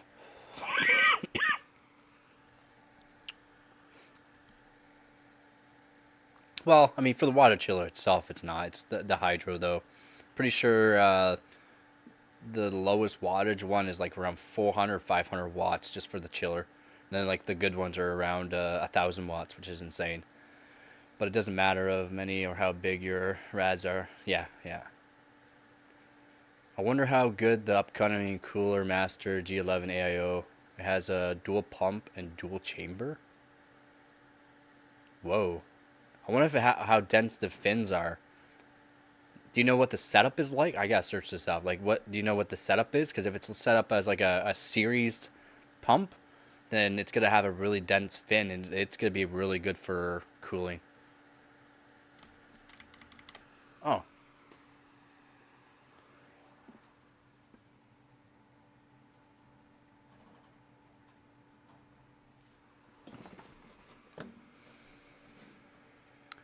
I lost my I lost it. There we go.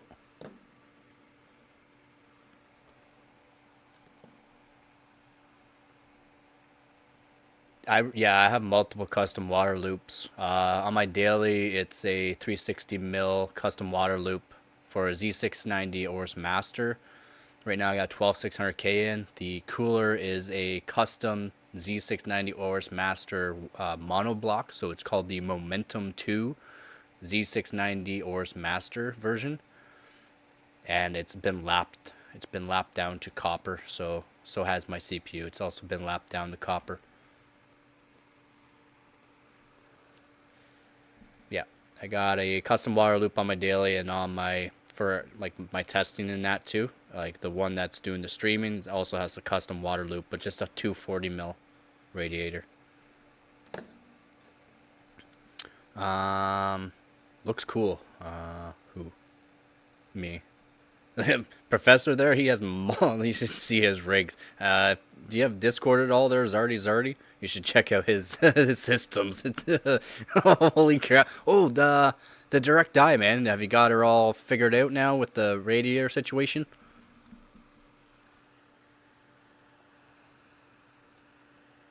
I was thinking about that today. I'm like, I wonder if he's got that set up. I want to see the temperatures. I want to see how much it actually goes up in temperature, how slowly the temperature actually raises, because those direct dies are good.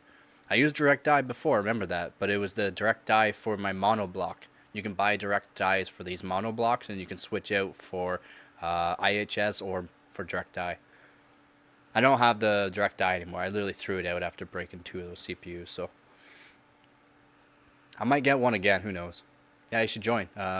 Yeah, you should look at all these systems. I don't have all my systems I've built onto it, but you can see my daily that I have right now. It just has the Z690 Ors Master and 12600K Hynix M die 7200 megatransfer per second kit, and the GPU that's in it right now is an old one. It's an EVGA GTX 770. I do have a 3070 Ti with multiple records though on it. Art, he's still here. Yeah, I got a Thermaltake D5 water pump reservoir combo. I got it for $65 on Amazon used. It's a $400 pump I got for 65 bucks. my radiator costs more than my D5 pump. That 770 Ti Super. Yep.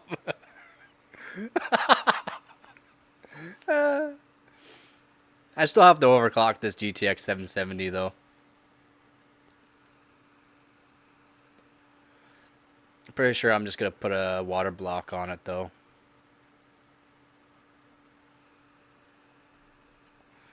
You already joined? Holy.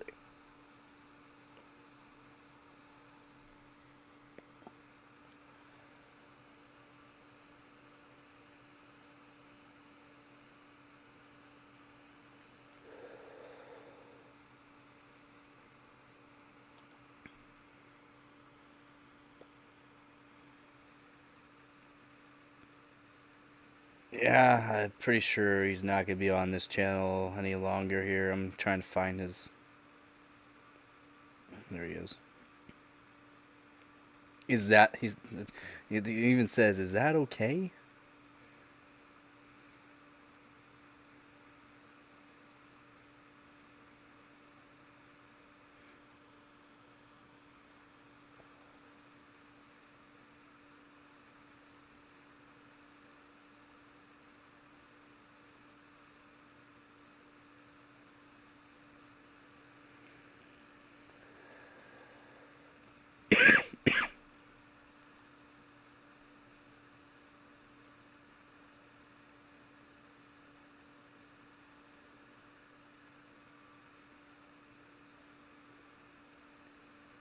And he's out of here.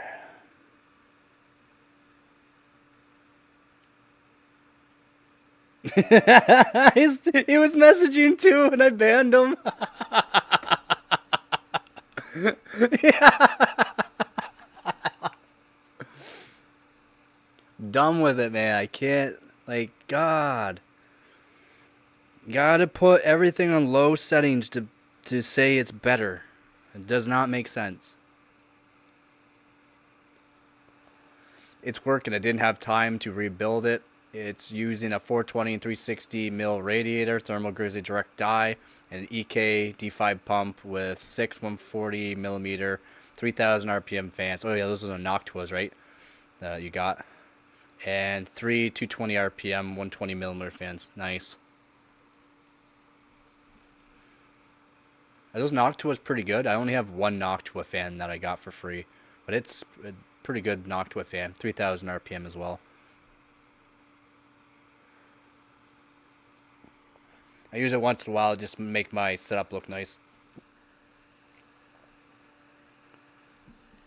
Yeah, right now for cooling my memory, I'm using a Corsair magnetic levitating fan. It's something like a 3,200 RPM fan, but it'll last forever because it's literally magnetic levitating.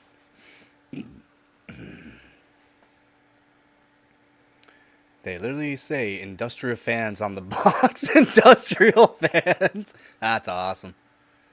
Those are the dual hydraulic bearing, right? Or the hydraulic bearing, or are they the dual bearing? I'm pretty sure they're the hydraulic bearing though, which last a long time. I'm not sure. I just know the Corsair ones are expensive too. The magnetic levitate, and they literally will last forever. Well, close to, right? Like how long you keep them clean in that too. Yeah, you should look at the box because there's like the dual bearing, which are really good, and they're generally in industrial high speed fans, and then you got the hydraulic bearings, which are they last a long time. Oh, we're gonna tweak a little more. The deltas. Oh yeah, the delta. Yeah, those are. Yeah. I got Delta 4000 RPM fans in my server.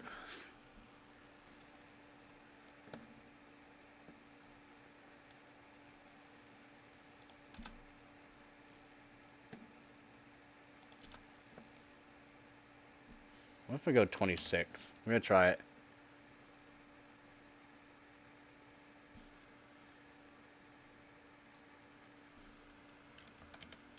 Yeah, 462. I would like to see 139 seconds. I'm so close to seeing 139 seconds.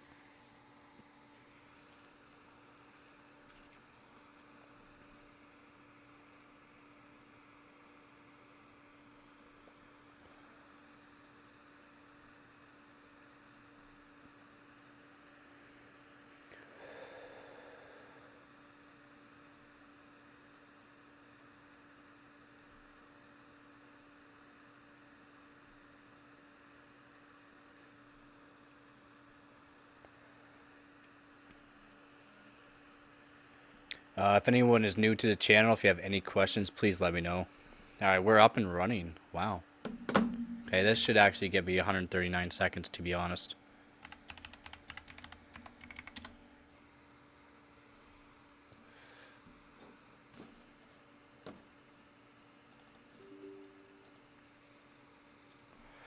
Give me 1 second, I'll take a look at that picture there.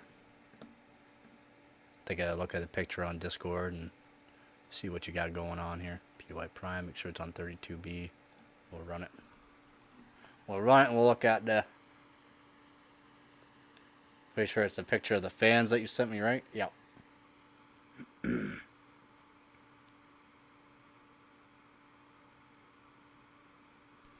Well, yeah, they are quiet though.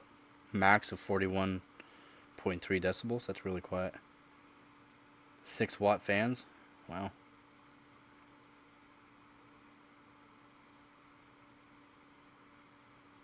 See. Oh, industrial PPC. What are those? Give me 1 second. Search. Oh, we crashed. It's okay, I'm gonna let it reload. Should be alright. Yeah, I'm new here. What is up? What's up, Esad? As soon as I... No, it couldn't handle it. What is it, Esad? And I crashed. Heart! Shush! It's just hurt.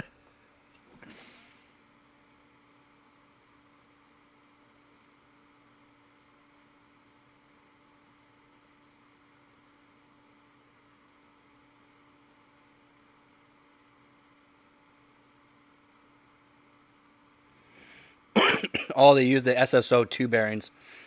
They're self-stabilizing oil pressure bearings, so like they're close to the hydraulic bearings. They're basically like the hydraulic ones.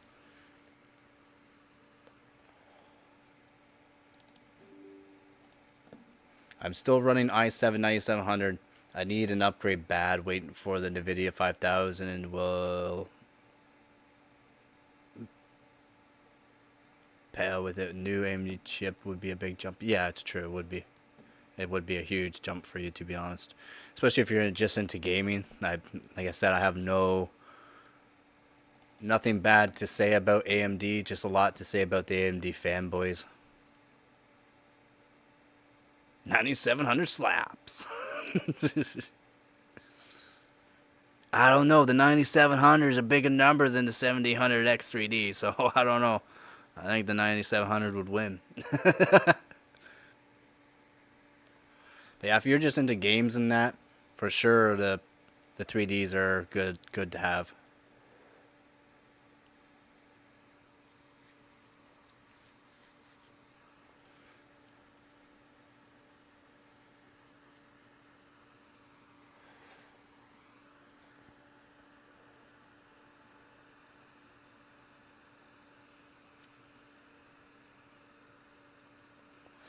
Again, though, I also recommend the 13600K for a cheap alternative and the 13700K for $100 more. In my opinion, they're both amazing CPUs. And not too pricey, too. You can find them for good prices all the time.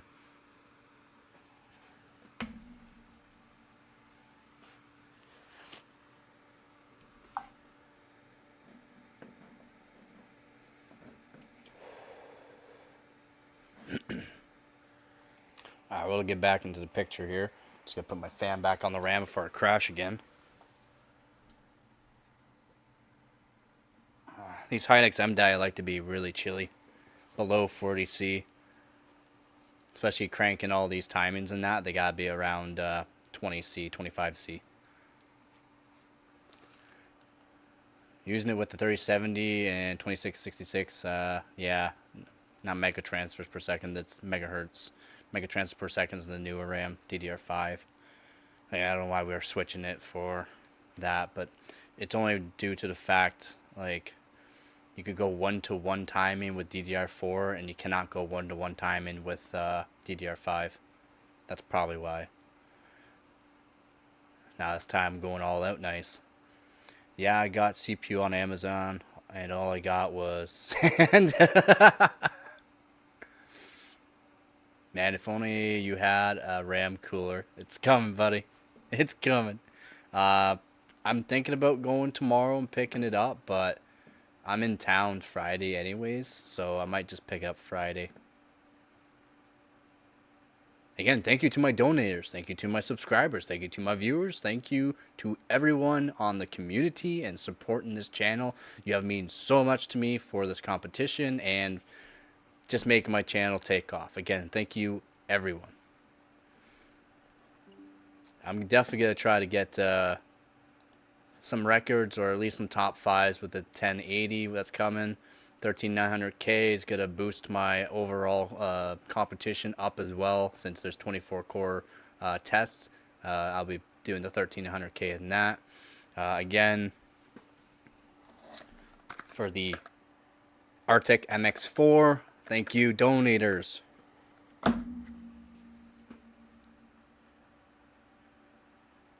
I'll donate complaints and heckle the streamer. Every stream you do, buddy. Every stream. This is not what I was looking for there. So we're going to rerun this test.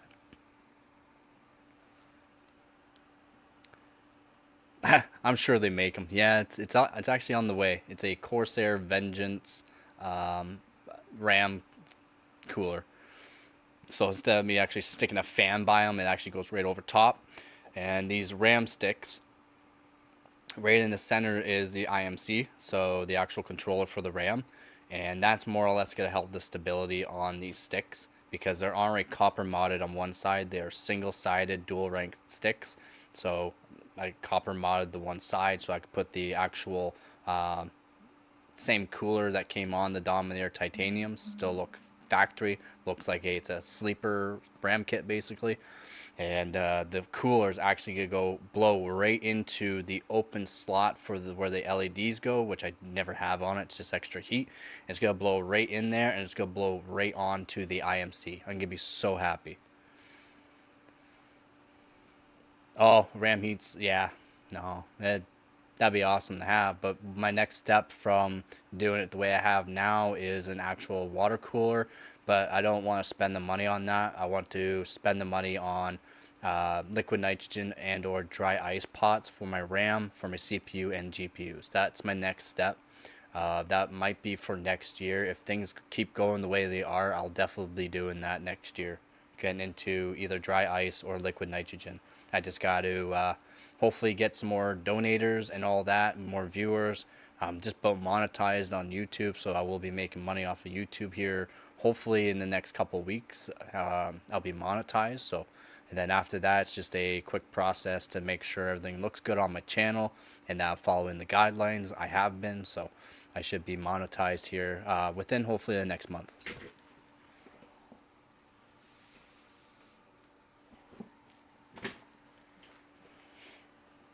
Yeah, I need some DDR3 kits as well. I already got a really good DDR4 kit and one on the way. Again, thank you, donators, for sending me that. I'll be picking that up here shortly, and I'm going to test them out to see if they can actually beat the DDR4 that I already have. That's pretty good. Not my best, though, still. Not my best. My best so far is 140. Almost 140 flat. I'll get a real job and make Dream Team with proper hardware. Yeah. The new Z890 Aorus Extreme AI top has built-in dual fan RAM. Really? That's pretty cool. Was that $1,000 motherboard though?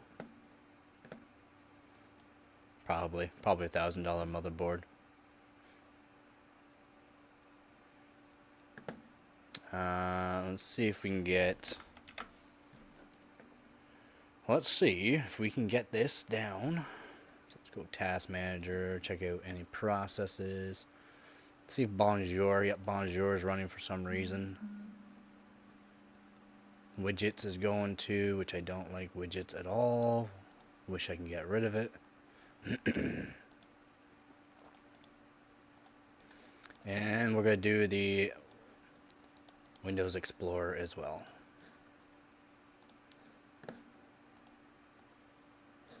So we'll set this down here.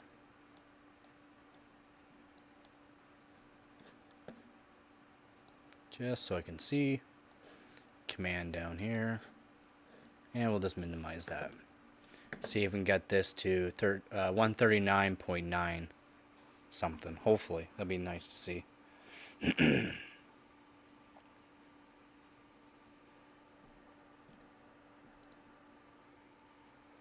Man, I hate these AI things. Yeah.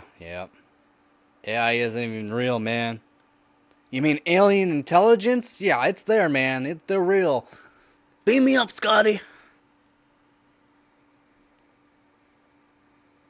That's a cool looking motherboard, though. That is a cool RAM cooler. That's a cool looking motherboard. Dude, it has a touch screen too on it? Really? Wow, that is a cool looking motherboard though. Wow.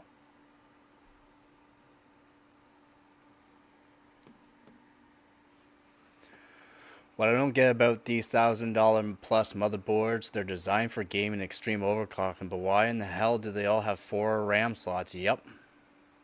Yeah, the motherboard is sexy, man. That is one sexy motherboard. That is looks better than my Z690 Aorus Master. I thought it was a cool looking motherboard. Yeah, I don't get why they have 4 DIMMs. 4 DIMMs is probably because they want it to be an overall, you know, like not just for gaming kind of thing. If you want for just strictly gaming and that, you gotta want the Apex still, because it's gonna be a 2 DIMM board. I wish they made the Tai Chi into a 2 DIMM. I was looking at Tai Chi. It's a good price, but it's a 4 DIMM board, and for all the records or memory overclocking on it, it's way less. I mean, way less than what I've done on my Z690 Master. Although I've done a lot of really good timings and that too on my Z690 Master. No one else has even touched, so maybe I got a lucky board. Who knows? Yeah, no, that's a cool looking board. Looks absolutely massive though. Alright, well, the test is done. Ah, so close. So close.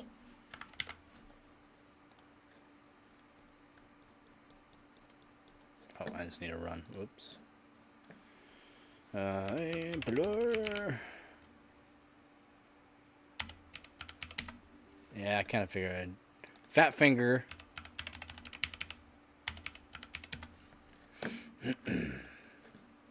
Yes, I know, fat finger. So close. We're almost there. So, what we're going to do is restart. What is a B-sod? That is a B-sod. Blue screen of death. If I didn't know what I was doing, I would be very scared right now. Good thing I put the fan back on the RAM sticks. That'll help. But these timings are crazy tight timings right now. Crazy. For Hynix M die at that. Like, we're Hynix A die level timings. The EVGA Z790 Dark Kingpin was... Yeah, man. I know. The Z692... the Z690 Dark Kingpin, or the Kingpin version, was also sexy. I should have bought one for $400. Now they're like $1,000. They're also really good for RAM overclocking, even though it's a 4 DIMM. They're good. For 2 RAM sticks, Lumi got it up to 8,600 megatransfers per second. For 4, it's something like 7,600. I think you got 4 DIMMs up to, which is holy crap, man. That is a quick for 4 DIMM.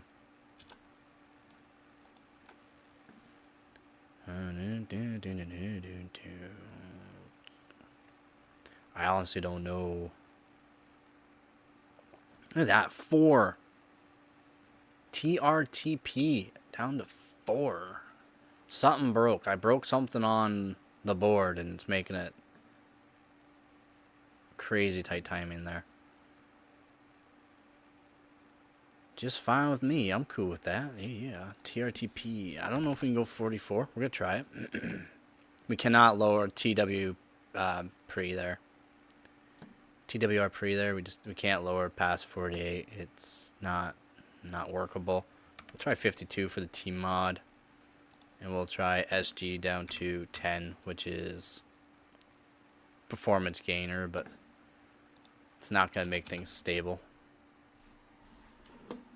Might not even pass, to be honest. I do have certain RAM checks on and certain checks to make sure it does not check after a certain checkpoint. It will just pass through, which also helps.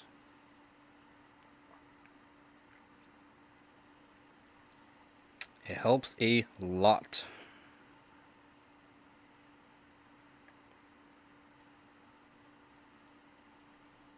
Okay.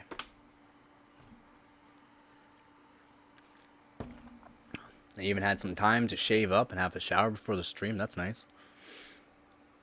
Not looking like a bum.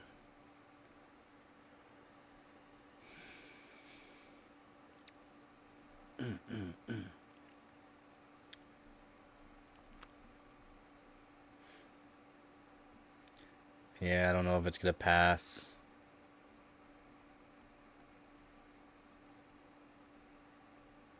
I don't think it's gonna pass. Sadly. Sadly, it's not gonna pass. 55 code and it's holding it too long. If it's on a 55 code and it doesn't pass after a certain point, then generally it does not pass the check. So it's definitely not going to pass check. I'm just going to restart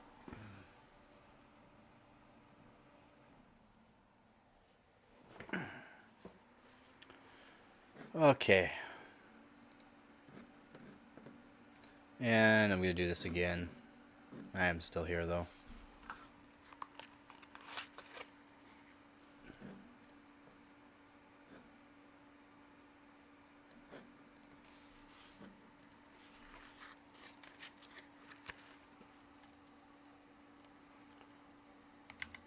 Okay.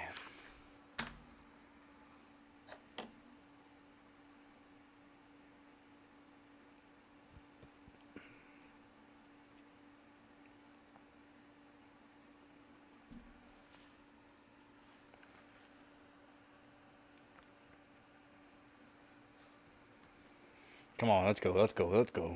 There we go. Back into the BIOS, let's go.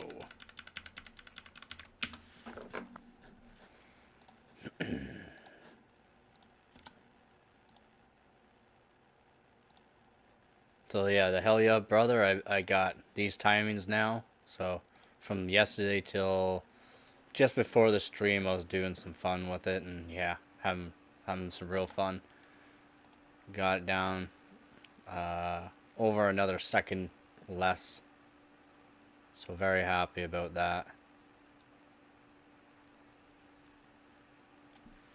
Let's do 455, 360. I don't think that's gonna work, but I'll try that out.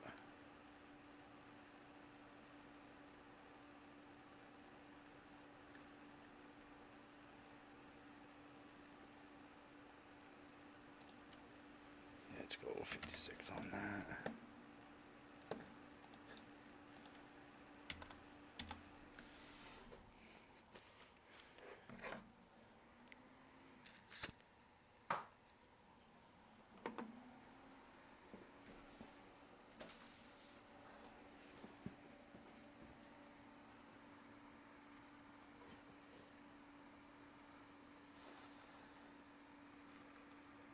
Yeah.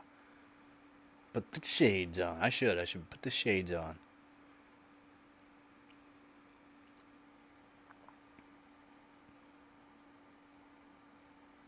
I've been very sad about these actual overclockers like Buildzoid, Kingpin. I don't know what's happened to them, to be honest. The Bauer's not really an overclocker anymore. He's just a reviewer, and he likes to delit stuff to show off his stuff, basically, that he's made and wants to sell. I mean, like Buildzoid, like I showed on Discord, literally placing this year terrible. He's just been, he's not performing this year. Like he's a really, a lot of people don't know him from way back too. Like he looked like an actual like 12-year-old kid back when he was overclocking, but he was in his 20s. And now, I don't know, man. I just don't know. Kingpin used to be one of the best, biggest names out there, and now he just cares about his electric bikes more or less than anything. He likes to make it look like he has a camera crew around him when he's like using a waistband camera. It's like, come on, man. It's alright that things are not the same, right? It's just things do get better. Start promoting PNY since you're working for them now. Start showing stuff off for PNY. These TRFC's not working. Give me a TRC code there. 4F.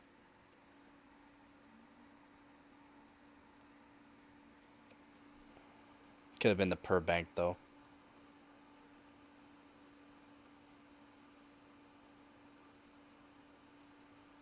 Like the Bauer deleted the 9800 X3D already, so it's awesome. And put it on direct die. I would like to see the actual results of that. I would.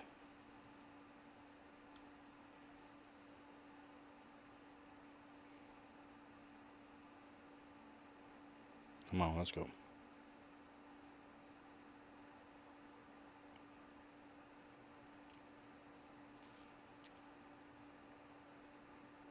Let's go, let's go, let's go. There we go. We're back. We're back in black. Alright, let's load this one back up again.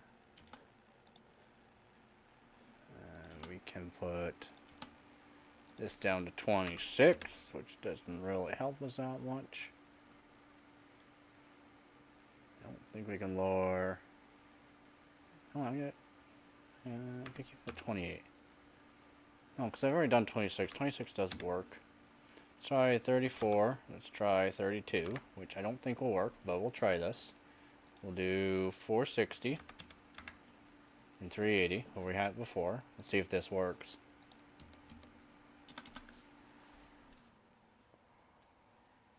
Probably not, but might as well try it.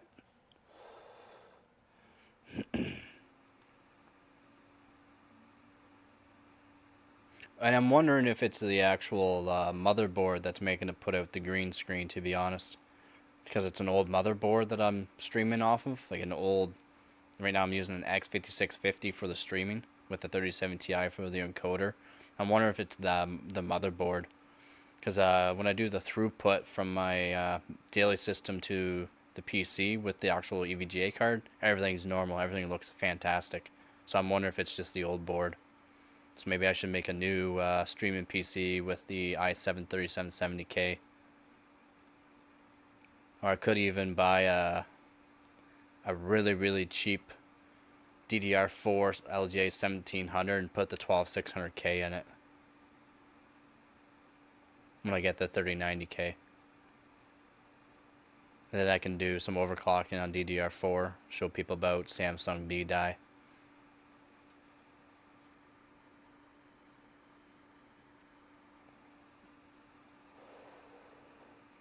Because, yeah, Samsung B-Die on DDR4 is absolutely amazing.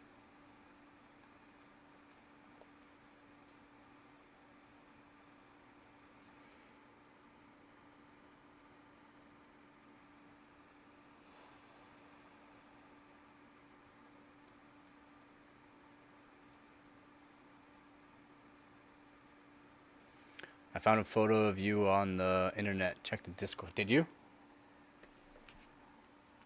Oh God, did all you want to know what the picture is?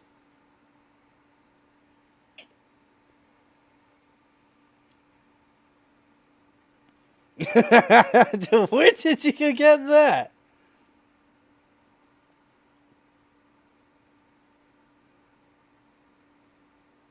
Who the hell made this? Scooby-Doo and me?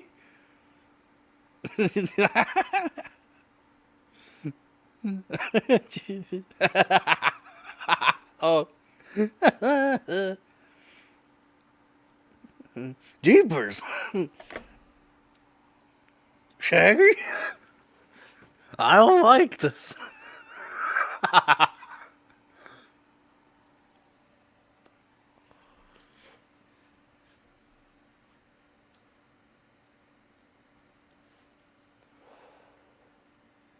You should put it out there.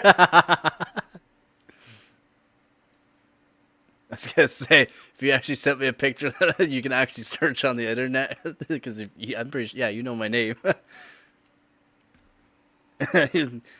You would not find a picture like that. You would find a picture and I don't look so good. Actually, I look unrecognizable. I could pass as a Shaggy, I know, right? I should do the stash up like him. Get rid of the goatee and just do the stash, like just a couple hairs.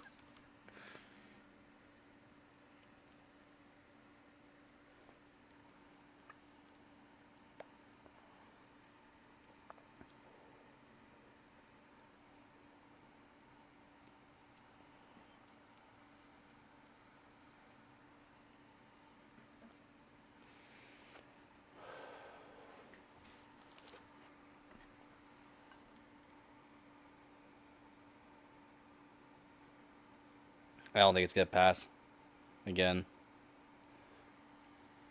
C1, holding it too long. Well, that sucks.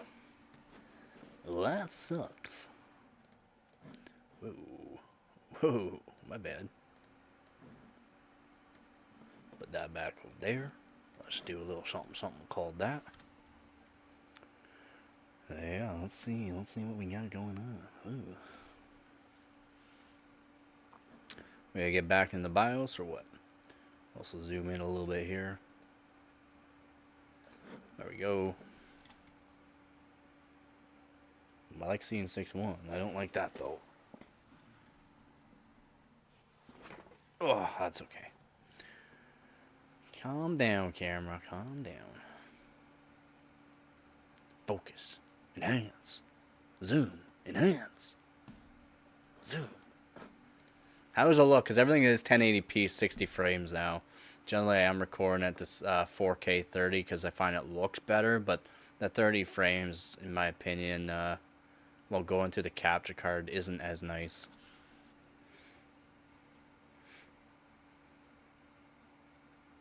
That might be just me though. Probably just me.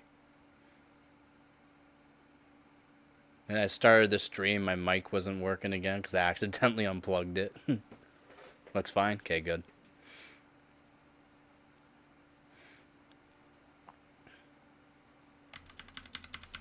Okay, so I can't do those primaries that tight of a primary timing, which is okay. I'm already pretty tweaked out for the timings.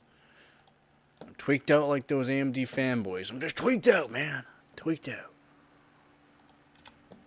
Okay. I'm tweaked out at 720p. Oh, shoot, man. Like, god damn. Calm your hormones. Some people's children. Probably do 54. T-Mob, we only go down to that. Probably 54 is our best for T-Mod. I should try 52 on the T-Mod. I should just do 50 on the T-Mod with this timings. Should be alright. So I know I did the TRDRDSG down to 10, which down to 12 already is really good. So I don't think we can go lower, unfortunately. I should be benching my PC at 1 pixel. I bet you I can get 1 billion frames. Yeah, exactly, right? Like, if people actually game at 720p, low settings, no MSAA, like, you're not a gamer. Sorry.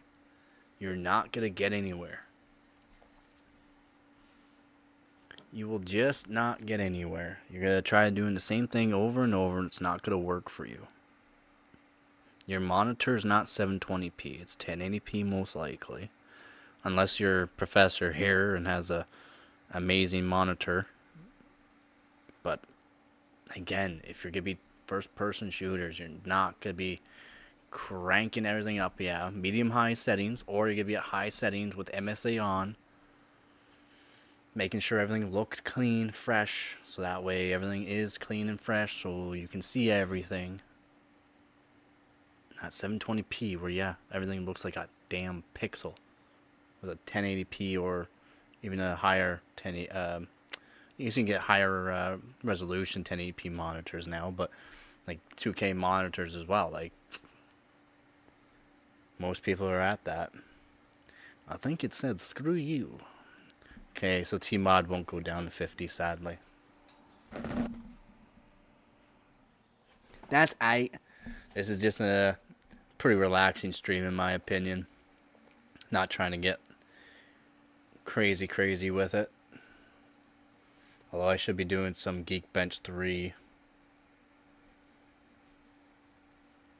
I should be. But I'm not.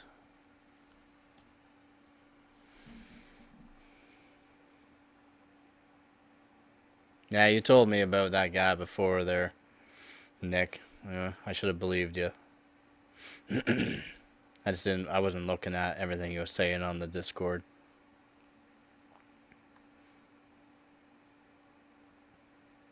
Now I can see why he thinks his 7800X3D is so good. It's literally 720p, low settings at no MSA. on a game where you're gonna have 1080p.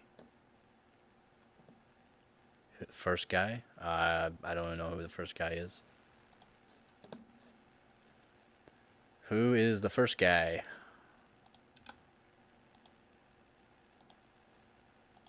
Let's just see this tryout. What's the tryout at? Oh yeah, that's right. I was doing 6800 on that one. Does not work. Oh, yeah. Yeah, it's trying to tell me, like, I won't keep being monetized because of something and this and that. It's like, buddy, I didn't even think I was gonna get this far while doing this. Alright, so, jeez. So I've been doing this long, and I can't, and not monetized still, and this and that, and it's like, okay, buddy, that's you. Are you sticking with it, or are you, like, jeez.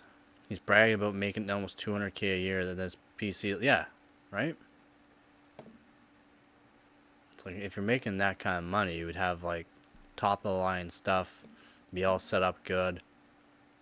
And if you're going to try to do the YouTube, you would be sticking with it. And by the looks of it, he's not.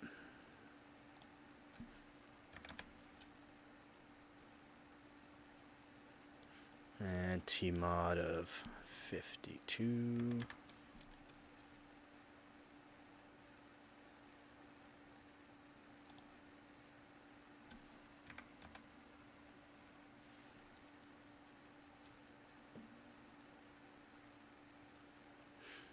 Yeah, that's pretty much, I'm pretty sure, the max I can do right now. And then he kept saying he was going to donate to me, but he never did either. It's like, okay, well, thanks for saying that, but never actually doing it, so your word actually means nothing. And the way he talked, you could tell he wasn't up and up. I know I'm not the strongest speller, but when he would say things that just, yeah, it didn't make sense. But you also correct yourself. I don't believe he ever even corrected himself. I have fat fingers, so even while typing that, I'll correct myself afterwards with that little star. Or I'll go back and edit it, because I was just typing out fast, because again, I don't have time to be on the Discord as much as I should be. And again, I gotta thank Frosty for helping me out with that. Hopefully he's doing good. Not sure why he had a chicken in his bed, though. I have dyslexia, so I'll type one thing, but then it comes out jumbled. Yeah. It happens, all right? Yeah, why do you have a chicken in his bed? I found a picture on my old phone. It's him in bed with a chicken.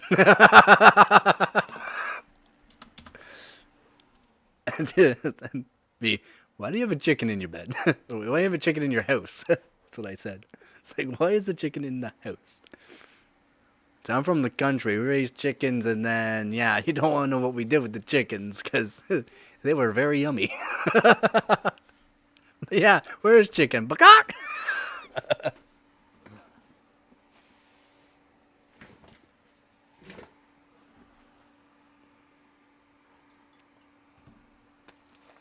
Oh, jeez.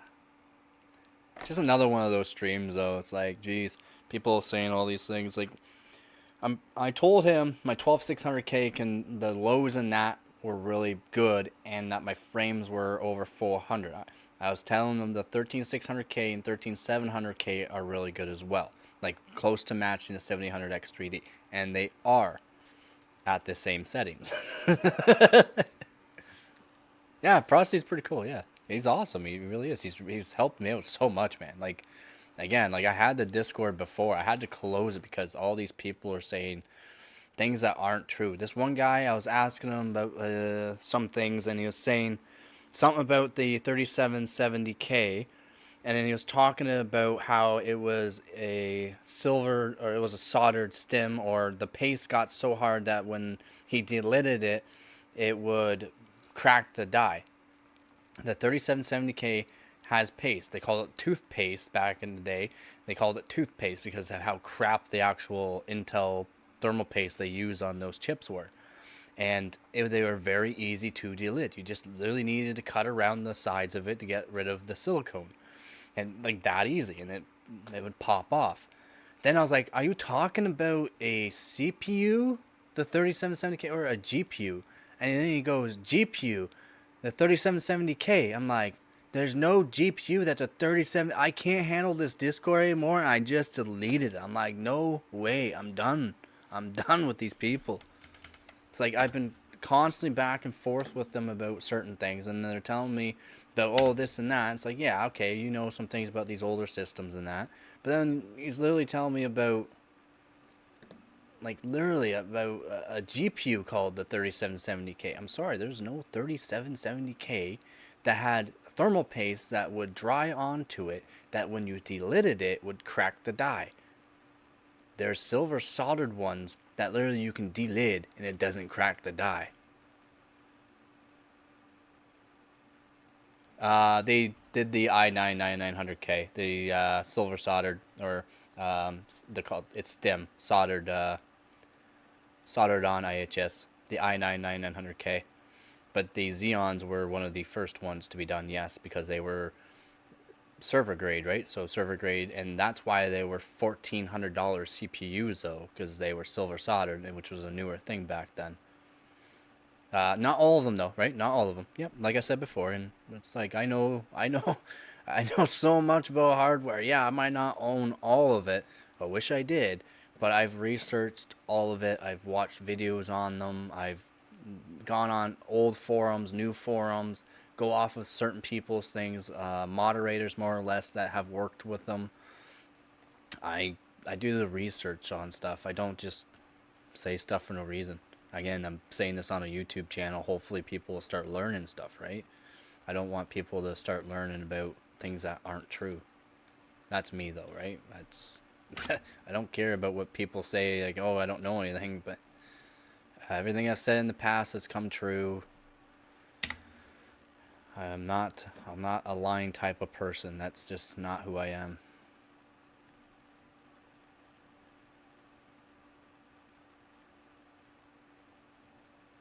Yeah, T-Mod can't go down. That has to be 54. And probably this has to stay 16. Unfortunately. Yeah, the i9-9900K was one of the first box CPUs for... they put it to gamers and they put it to workstation or editor type people. i9-9900K. Yeah, it was the first silver soldered. I'm saying silver solder. Silver solder is just a low melting point solder. So it melts at 133 to 138 C instead of 165 to 210 C for other solders. And it has a low amount of silver, actual silver into it, like 0.1% or 0.2% silver. Not worth anything. It's not worth anything. Just the gold off the LJ pads and gold off the pins. The pins were just gold plated. They were not full gold either. So the best gold for CPU weight value would be the old ceramic gold plated CPUs. The gold rating on everything that we have now is so low it's not even funny. But that's the world we live in nowadays. Yeah. It's like you, man. You've taken apart tons of Xeons. I've taken apart probably about 40 of them now for Xeons. I've taken apart old Intels. I can tell you which old Intels had the toothpaste, as all the old guys would say, the toothpaste on it, because that's how crap the thermal paste was. I can tell you which ones had it, which ones didn't have it. I've had people come on the channel say, what is this CPU? And I'll be like, that sounds like the Gold Series CPU. And I search it up. Yep, it is the Gold Series CPU. It's 18 core, 5220 Xeon, which I never even really read up on. And then I read up on it. Yeah, it was a really good CPU back in the day. Indium solder, yeah. Yeah, indium solder. But they had silver solder too, right? There's different kinds for different applications. You gotta remember, indium is a metal that you put in with other metals to make it a lower melting point and or stabilize it, just like gallium, and it's generally mixed in with tin as well. There's a whole lot of science in that goes into mixing metals that they use for CPU soldering, for our liquid metals that we use for our CPUs nowadays. Like Thermal Grizzly will have more gallium than indium in it. It still has indium, and it's also mixed with tin. That's what makes our liquid metal. But Thermal Grizzly is a higher grade liquid metal, so it has a higher gallium point. So you can still use it to actually get rid of the indium on the solder, so it actually eats away at solder, which has tin and indium in it, a very low amount. I'm glad you actually listened to my channel too, man. Like, you actually remember things I've said and stuff on the Discord as well. It's nice that people actually listen to me. There's actually a lot of people that do, but I mean, there's been a lot of people that don't. It's like, you can search it up. You can search it up yourself. It's like not that hard. You can't just go off of the first thing, though. The first thing that comes up on Google, and that will be the most talked about, which can be wrong, like the AMD stuff.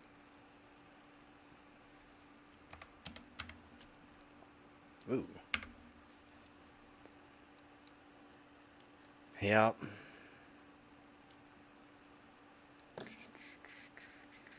Yeah, I can't go T-mod any lower. This is about probably as low as I can go. I don't think the round trip latency changing it is going to help me. Let's just save this, read, let it go back into the BIOS and see what the actual round trip latency is saying. See if I can actually lower it just a little bit. Probably not, though. Probably not. Ooh.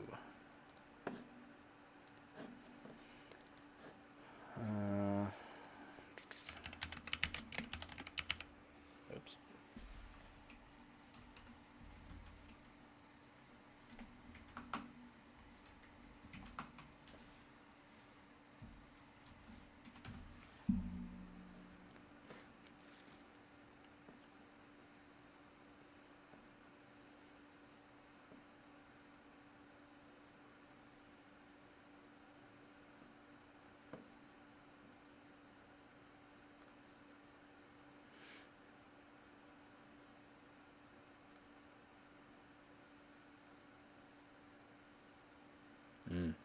Does not look like it's liking it.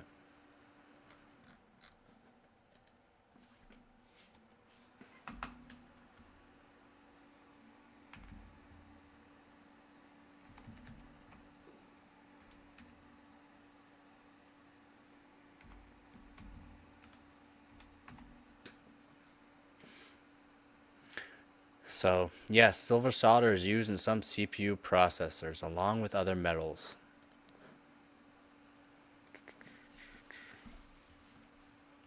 No, a lot of people, yeah. You scared away all the AMD fanboys and now chat's dead. That's fine. I'm actually just fine with that. They're just gonna give me a headache while I'm just saying facts. It's annoying, man. But yeah, like indium is in solder. There's tin in solder. There's some silver in the actual solder. Like I said, like very, very low amount. It just helps the low melting point. That's why if you get low melt for soldering, which is a very specific type of soldering paste, which is like a low melt, so more or less for SMTs and that, for hot air, it makes things a lot easier for hot air too if you get a low melt. And there's an actual brand that's like a low melt brand that uses more high concentrate of silver in its actual solder. Much nicer to work with, by the way. Yeah, no, I'm cool with scaring away the AMD fanboys. They just don't want to handle it, so... AMD fanboys, like, be like, prove it, show me the results, show me your benchmarks. Go back into my videos and look at them. I'll show you from low settings to high settings. Nothing with no MSA off, though. Nothing with, like, helping out certain specific CPUs. I've done it on dual server systems, so dual Xeon server systems. I've done it on my daily. I've done it on X5650 overclocked to 4.6 gigahertz. Again, all while recording on OBS. I've done it from low RAM clocks to high RAM clocks, from low CPU core clocks to high CPU core clocks on different CPUs. Done it with an i7-3770K, low clocks to high clocks, not up to 5 gigahertz, but I've done it. Like you said the other day, AMD was actually good. You would be, yeah.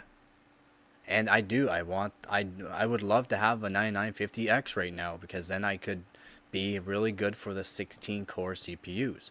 It's outbeating the 12900K, no problem. It's outbeating the 13700K, no problem. I would love to have it.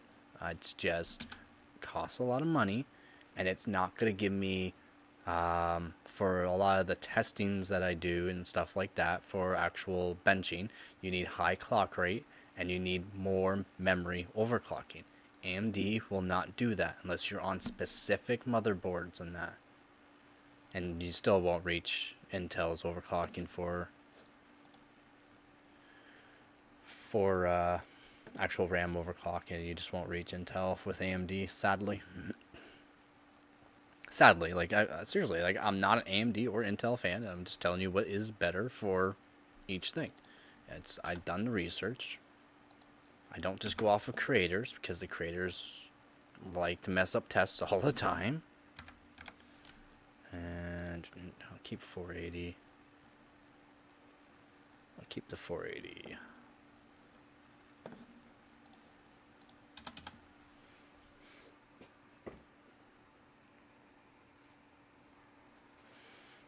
Yep, and I would be overclocking AMD. I would have bought into AMD way back. I would not have bought the board that I have with the CPU that came with it for the price it did. If AMD sold like that too back in the day, that was actually better, with top of the boards at the time, I would have bought AMD, but I did not. I bought the 12900K with a Z690 Ors Master with the monoblock for $1,000. So I got a really good deal. That was an easy load up. Nice. Oh, crashed though. I just have to reboot again, go back through a check of memory, and then should be aight. I've been tweaking it quite a bit tonight, so usually if you do that for a long period of time, it does not like it. That's DDR5 for you. Also, these timings are crazy good. But yeah, if, let's say, I don't know, let's say I do get enough donations in the future, stuff like that, my channel starts taking off more, I will be buying into AMD. It's not like I'm not gonna use AMD. If AMD, like I said, for hardwarebot.org, for competitions, for CPU cores, it's gone on CPU cores, not what is the best. There is world records for each individual CPU and each individual CPU core. So single core, 2 core, 3 core, 4 core, 5 core, 6 core, 8 core, 12 core, 10 core, 10 core, 16 core, all the way up to 128 core, or 256 core now, sorry. I will buy AMD because I want the best right now, which is for 16 core, which is the 9950X, all on liquid nitrogen. Top 50, all 9950X, outbeating the 13700K. 13700K is placing 52nd or 54th right now. The rest above it are all 9950X on liquid nitrogen. The 13700K also on liquid nitrogen. 12900K is like top 65 or something like that. It's not even that good anymore. Also on liquid nitrogen. I came out with that video, the 9950X. Put the crown over top of it.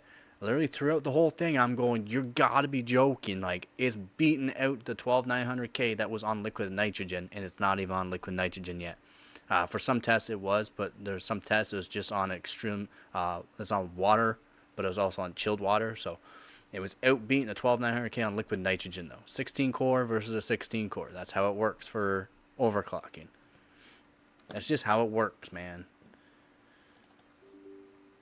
But I want the best for overclocking everything, which is core frequency, the absolute core max for, again, for your 7-zip, your Cinebench, PY prime. It helps with PY prime because core frequency.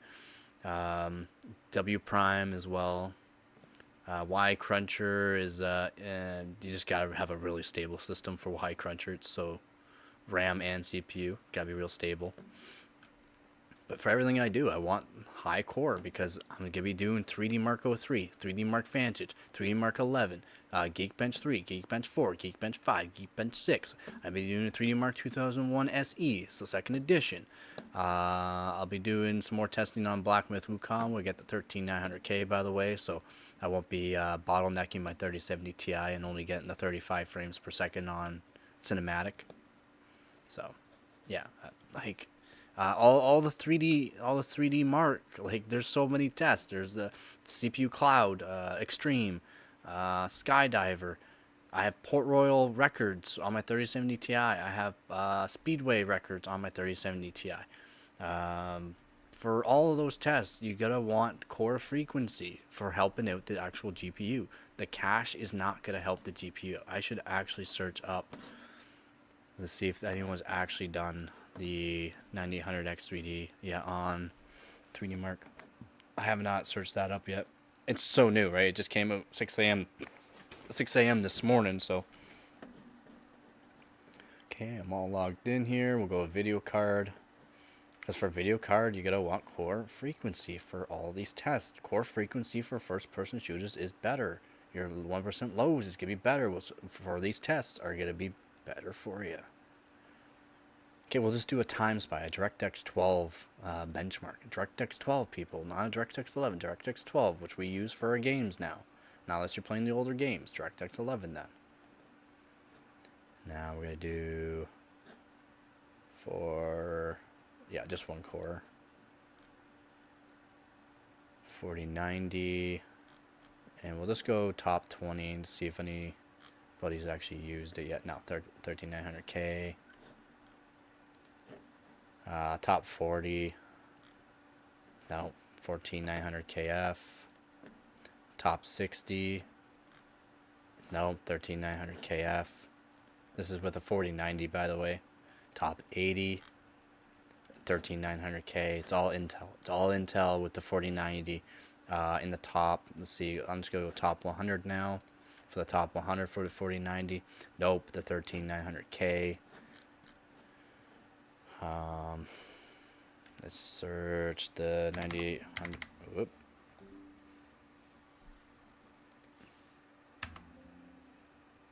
Hello. Oh, whoop. Wrong one. 9800 X3D.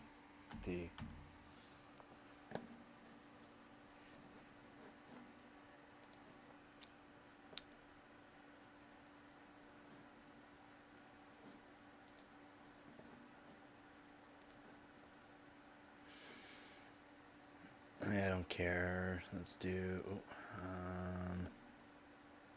hardware filter,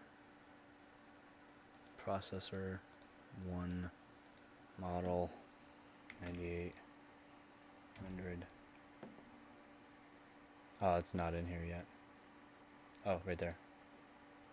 It is in here. Search.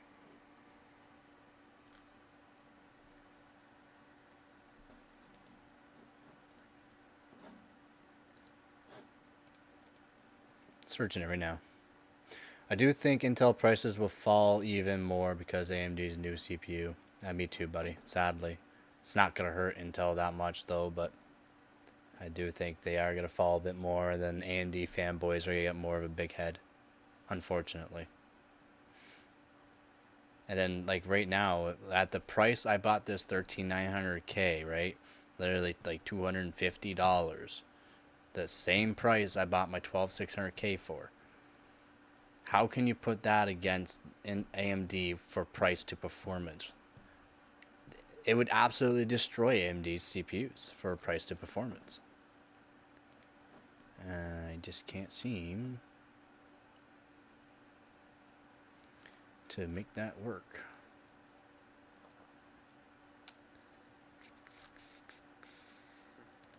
Has anybody used it yet? I mean, there should be people out there doing it.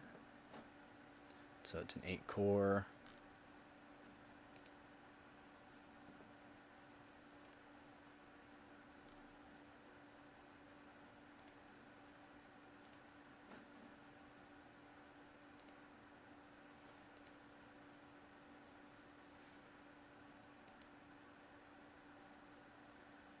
Well, it should be around the 7800X3D, right?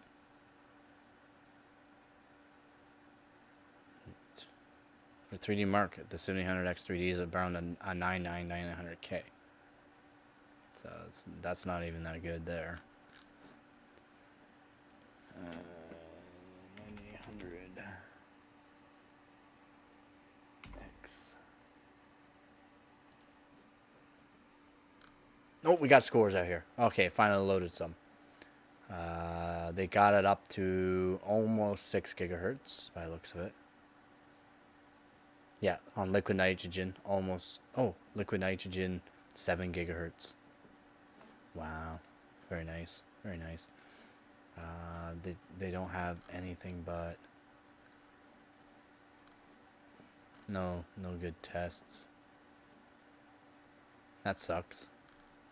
Like, it's only Y crunch or YB, 16 seconds is not even good. I mean, it's aight.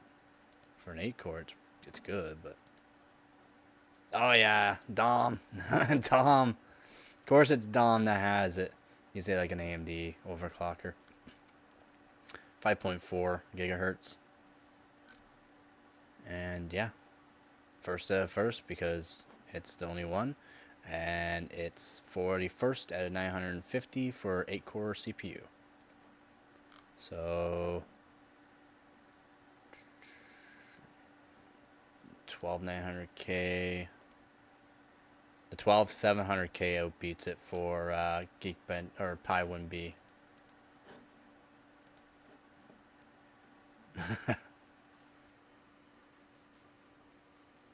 It's changing it up, eh?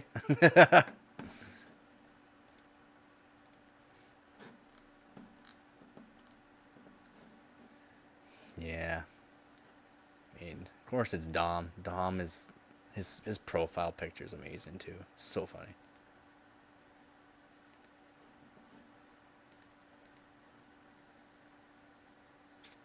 Just do all. Oh, I guess I should show my picture. Sorry about that.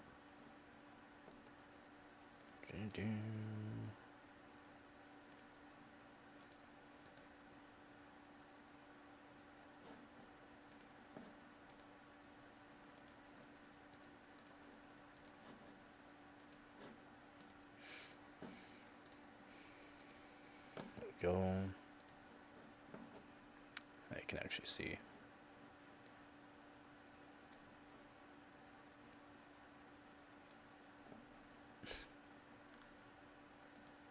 There we go. Now let's search the 9800. Oh, not CX. Still gonna give me the error? No. Yeah, it's only a few tests, sadly. But since it's a gaming benchmark, it should be doing good with the video cards. It won't be. It won't be. And sadly, 7-zip is doing 146,000. It's not good. That's not good for a 6. Like, it's aight. It's aight. 8 core, sorry.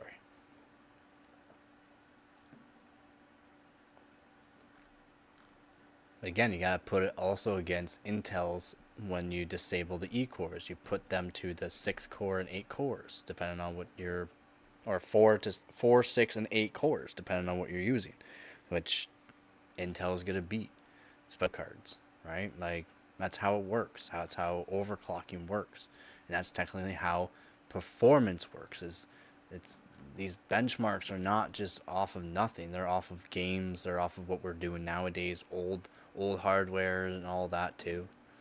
It's not Intel or AMD limited. It's not Nvidia or AMD limited. It's whatever's better. It's true facts.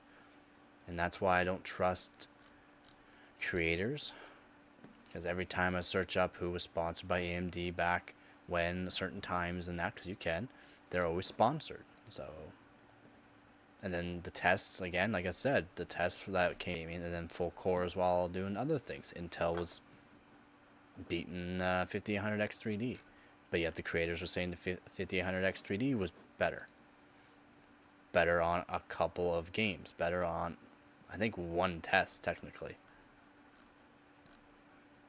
So, like, seriously, I just don't get it. I just don't get it. How do I overclock my MacBook Pro PC? You throw it in the trash.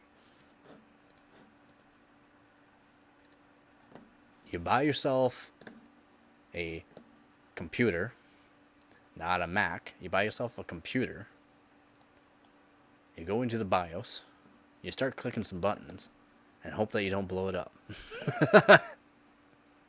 Or you can follow my channel, subscribe for more, turn that notification bell on. That too, they'll pay people to go on people's websites, forums, on different YouTube channels that are using Intel and absolutely smash that YouTuber. It's just yeah. Yeah, no, I'm not a Mac fan, not a Apple fan. I'm not a proprietary, cannot work on your own device kind of person. I paid for it. I should be able to do whatever I want with it. Should be able to overclock it. But I mean, it's cool that let's say they make it so like you overclock it and you do break it, but they don't have something else saved in the actual architect. So if you overclock it, it just breaks. But again, you got Apple like, oh, you put too much moisture in the air will make it so like, oh, it looks like you spilt water on this. That voids warranty. No, it's just too much moisture in the air caused that. Ooh, this would be a decent score, to be honest. 74.7. This could be a decent score.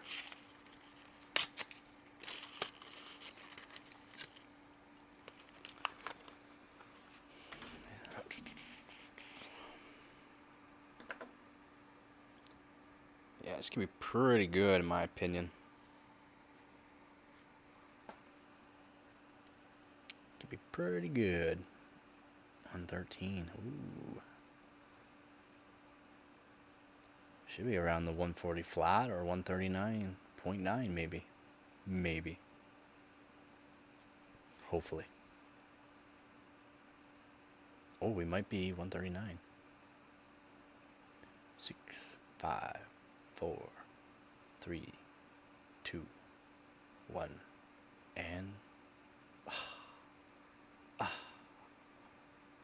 so close. 19 milliseconds.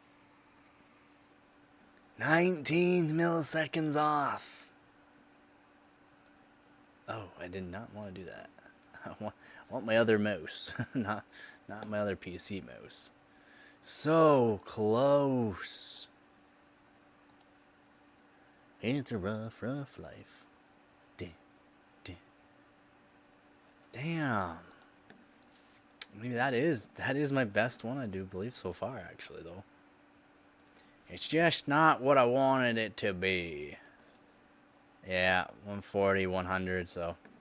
I did have a 140, 47 milliseconds, so 140.047, but I didn't save it. Wait, what did I put the picture as? No, 140.052 milliseconds. And I took the picture and put it on Discord, and I didn't save. I just closed it all out. I was like, damn, I forgot to save that. That's all right. We just beat it. I knew I was gonna beat it again. I'm gonna get under 140, hopefully 139.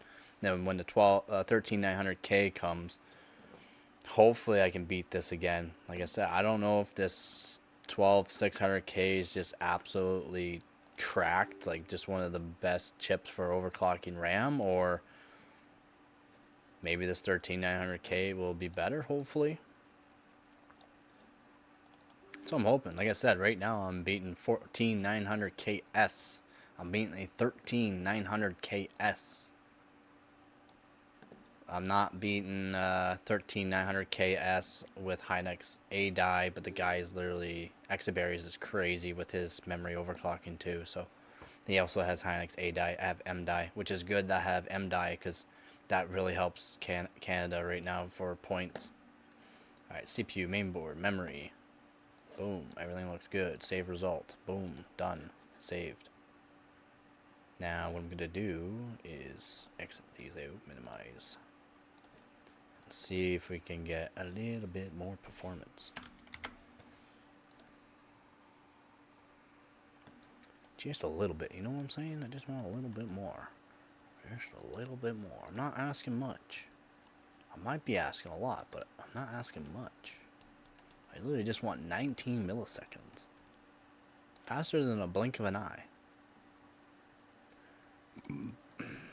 Oh, I don't want that. Fantastic.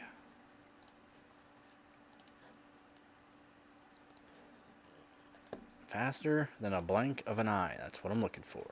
Please. Please. Give me faster than a blink of an eye. Put this right here.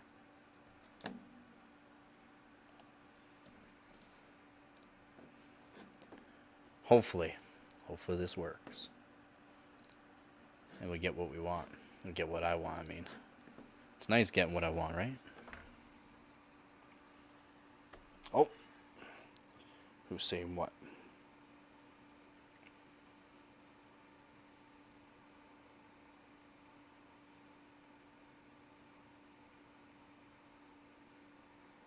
The picture with the Scooby.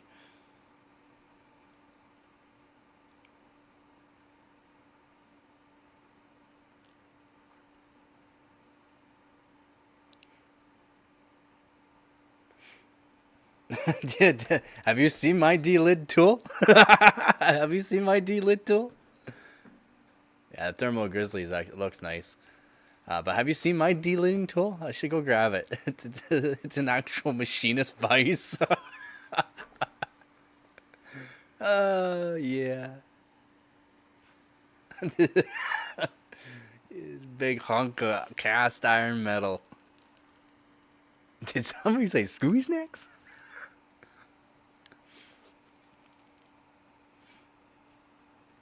Oh, shoot. I do like Thermo Grizzly stuff, though. It's good quality. No, you haven't seen it? Oh. I should go grab it. It's almost 20-pound cast iron machinist vise. So, like, it's a vise, but you can put it on different angles than that to put through. Like, you can attach it to different things, like milling machines and stuff like that. It's like almost a 20-pound cast iron block.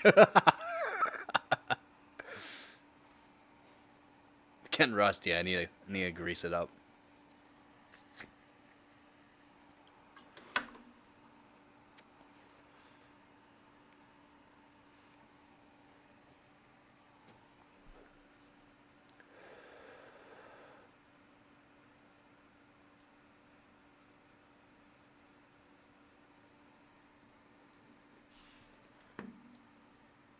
Here's the moment of truth.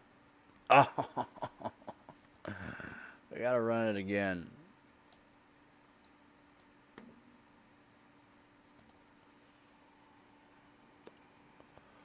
Oh, that's why my mouse keeps moving. Stop.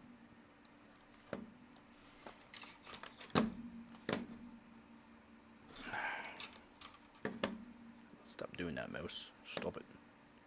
I'm actually gonna watch this run. Boom.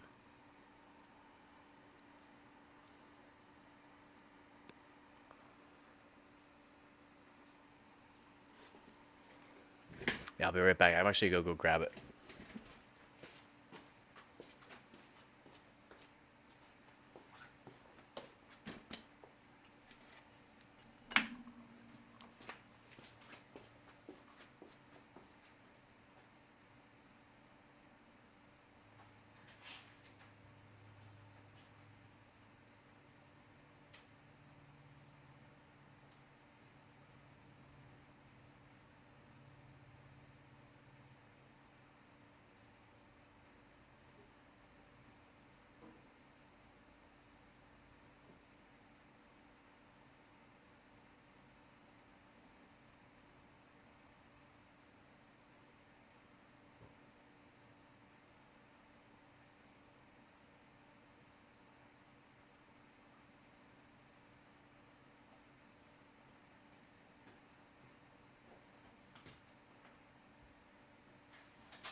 got it.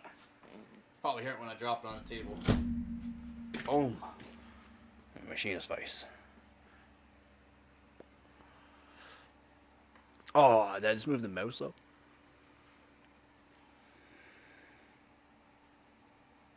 Hopefully not.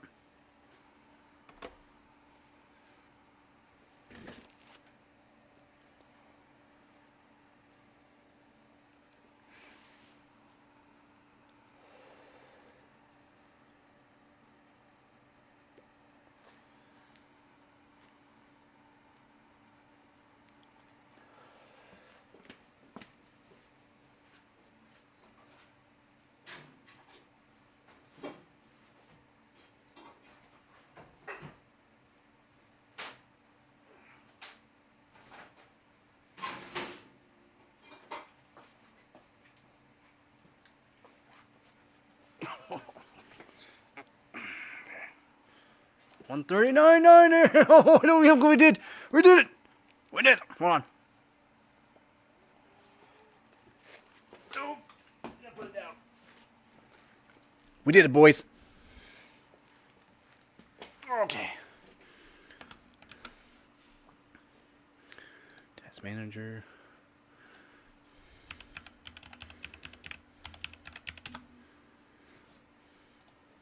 Oh, I have to manage that again. Whoopsie, I messed up there. Task. Grab this so you can bring it up.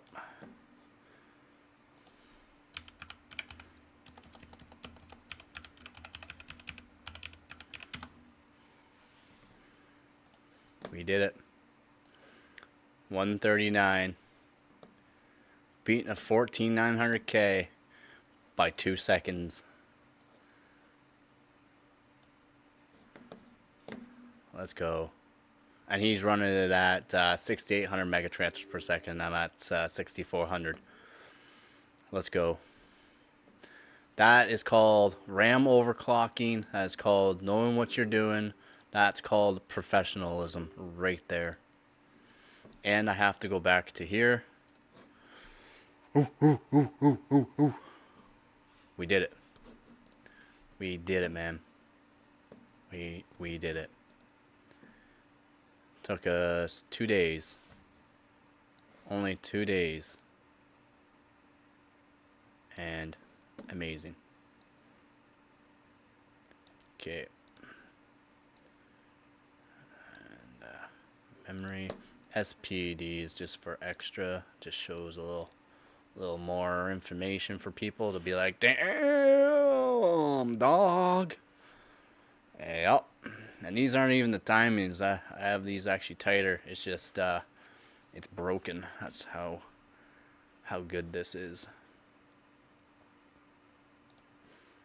Save result. Save result. We got it locked and loaded there from 187 seconds all the way down to 139 seconds. That's how we do it. That's how we do it. Oh my god. Yeah. Let's go. Okay, but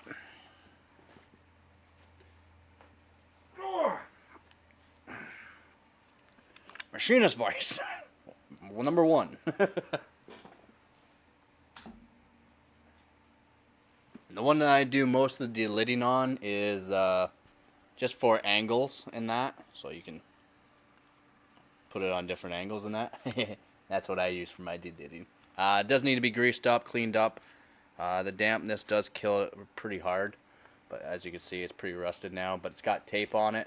It's got painter's tape and it's got clear tape over it. I find it is actually a bit safer to do stuff. But yeah, this is what I use to delid my stuff.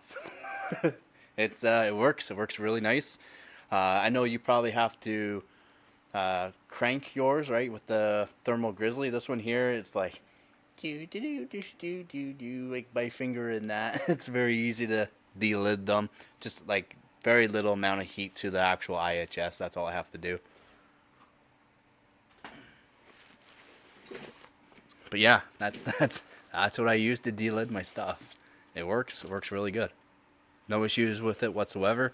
No damaging the edges. No, haven't cracked a die. Haven't done any damage to any CPU I've delided with it. 10 full turns? Yeah, see, I don't even do that. I put copper shims on one side to hit the IHS, and I just push it over, I flip it, push it over, flip it, and then the next one that I do generally pops it off. And then, well, not pops it off, but makes it so that when I take it out of it, I can just go boop. We won, dude. We won. We won. We actually won. We did it. I'm 139 seconds. Yeah, I had to flip it. Yeah, I had to flip it. I flip it total of 3 times, and after the 3rd time of flipping it, I push it all the way over to the one side that doesn't have any of the SMTs that are on the actual chip. Push it all the way over. I take it out of the vise. I grab one of my plastic razor blades. I love using a plastic razor blade, especially for getting the silicone off.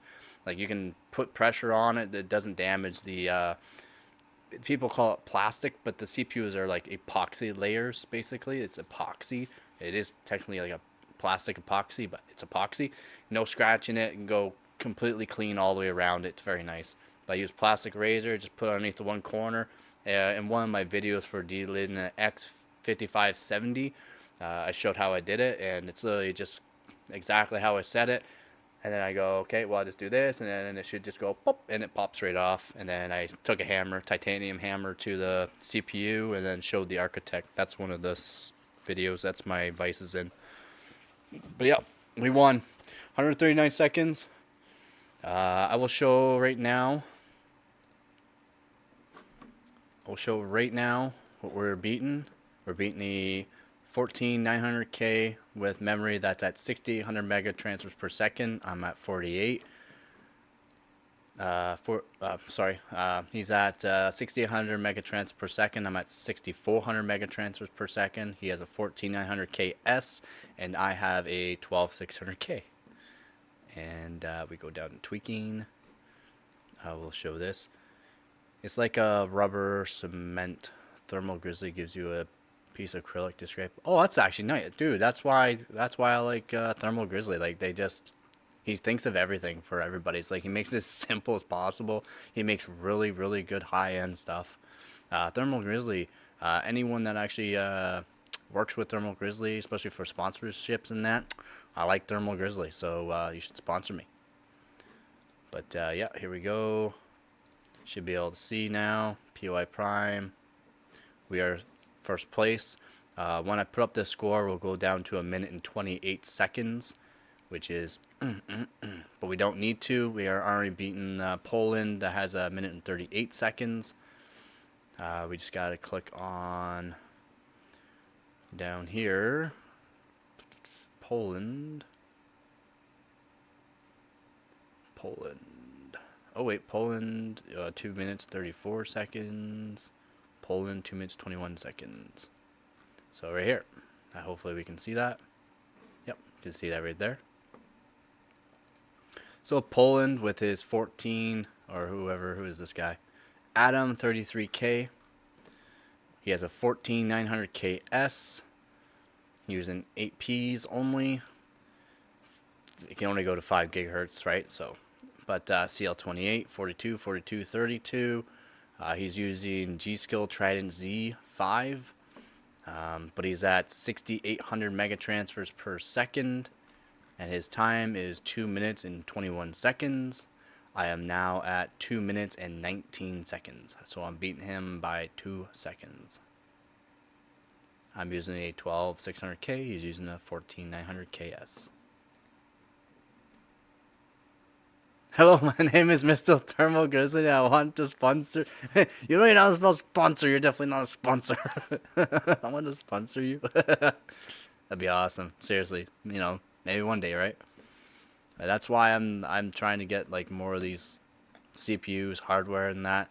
The higher you're up in the ranks, the more chances I can get the sponsors that I actually want, which are like motherboard, more like RAM sponsor, like G-Skill. G-Skill has really good stuff, so would like to be sponsored by them maybe. I like my Corsair titaniums that I have. The Hynix M die is just crazy good on them. But yeah, it is good. It's real good. Oh, buddy, I'm happy. I'm happy. 139. We did it. We did sub 140 seconds. Yeah, no, I would love to be sponsored. It's just I'm not gonna take contracts like a lot of people. Just be reviewing CPU, say it does so good on certain things. I'm gonna just make certain contracts. I might make less money. I don't care. I'm gonna show people how good it is or what you can actually do with it. I'm not gonna badmouth people's like I'm not gonna say I got a sponsor from AMD. I'm not gonna badmouth Intel during my video. I'm just gonna show how good this CPU with this many cores is on these tests, which are all the tests that I'll be doing. So processor, right? Any processor test, all the processors with the video cards. But again, Intel is still a lead for that, so I would want Intel to be my sponsor, but Intel does not sponsor a whole lot of people. That's why if you get really good up into the ranks with this, you have a higher chance of being sponsored by Intel, because that's what they like. They like to see records. They like to see the best of what their CPU can actually do.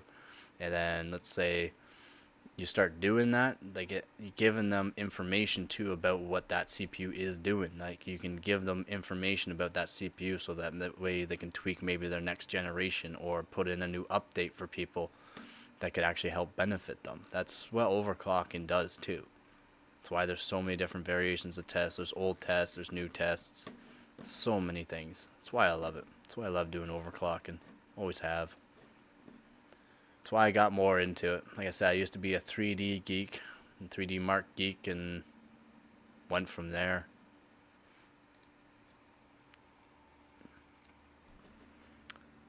Like I said, you got that Buildzoid. I'm beating Buildzoid this year. He's placing 313th overall. I'm placing 140th.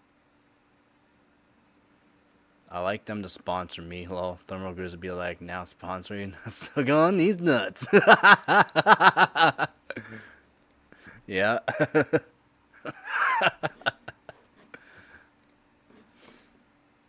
Yep. It's like, damn. I would like to be sponsored by anybody that can send me old hardware, new hardware. I just wanna do more and more tests of CPUs, RAM, motherboards. Even their coolers, even like companies want to send me coolers and that. I don't care about cases. I have a lot of cases. I mean, I have a lot of cases, but I don't care about cases. Have you seen my PC? Wait, you have? That's okay. We're gonna show it again. Oh yeah. Oh yeah. It's all pink now. It's all pink. Sorry about that. It probably looked terrible. It's pink now. Yeah, buddy, we're 139, 139.9 with this system. Let's go. Let's go. Yep. That's the way we do it, boys. That is the way we do it. I am technically sponsored. Yeah, I am. By you? I am. Seriously. Probably won't be picking up the hardware tomorrow, but 100% Friday will be. I got stuff to do Friday anyways. Downtown. Like it's a really far walk, man. To just to the nearest bus station's a really far walk for me. Hey, we're talking 5 kilometers just to the nearest bus station. So, yeah, definitely Friday I'll be doing it. Yeah, there we go. Yep. Sponsored by Sug on These Nuts. If I just keep showing the Arctic MX4, do you think an Arctic person's gonna be like, hey, look, hey, Arctic. Yeah.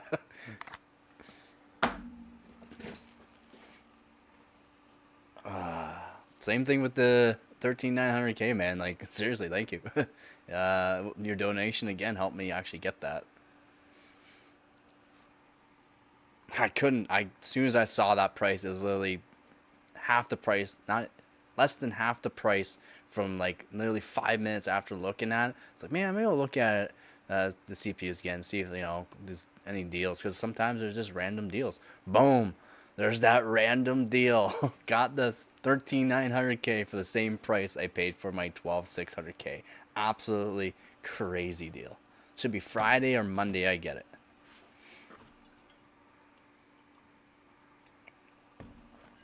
Again, I'll be giving you another shout out once I grab the actual, uh, GPU. I don't really want to say everything that was in it, but definitely be giving you a shout out. Yeah, definitely try to get a record. Definitely try. And then,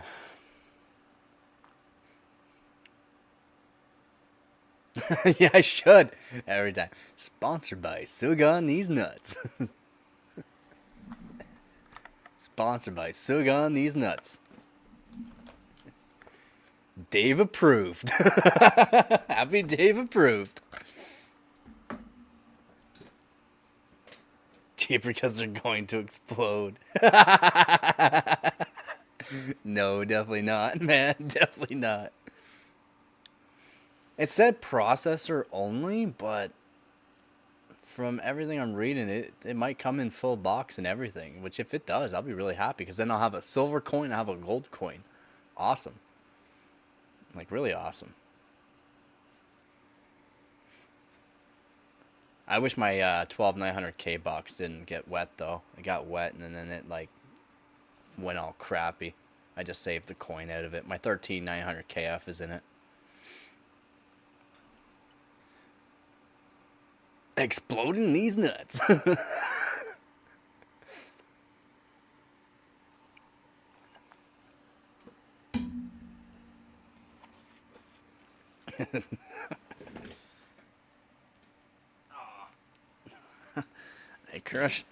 I crushed my bad thing for me with my vice. Whoops. That's awesome, though. 139. Let's go. I don't know. I really don't know if the 13900K is actually going to help me get better timings on these kit. I really don't know if it'll actually give me more performance. If it does, I'll be really happy. Because 139.978 is already crazy. Like I just showed you, it's beating a 14900KS that its RAM is overclocked to 6800 megatransfers per second. That's 400 more than what I'm at. I can't get 6800 megatransfers for some reason. Maybe with the 13900K I can. So I don't know. I actually really don't know. I really hope so. I mean, that'd be awesome if I can get more frequency out of this kit. If I can get more frequency at around the same timing, whoo, boy, we're talking like right around 130 seconds.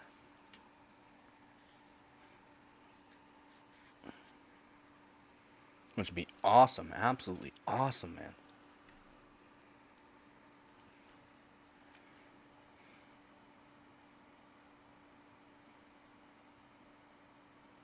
Now what do you got? Now what are you putting on the Discord? Oh, that's a plastic scraper you're talking about. Oh, that's cool.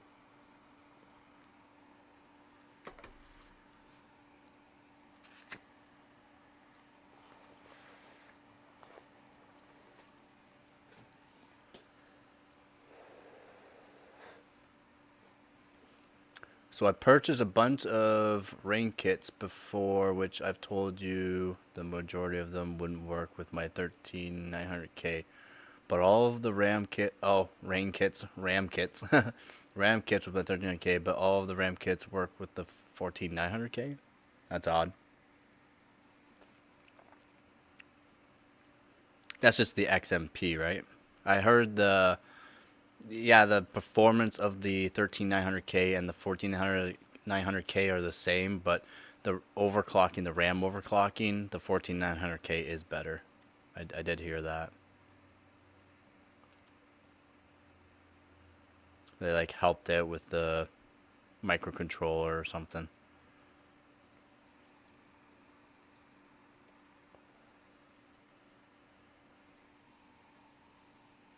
I don't know. We'll have to see. I know my 13900 KF was good for overclocking, but I didn't have enough time to actually learn about Hynix MDI and what actually timings I could do with what frequencies. So I wasn't.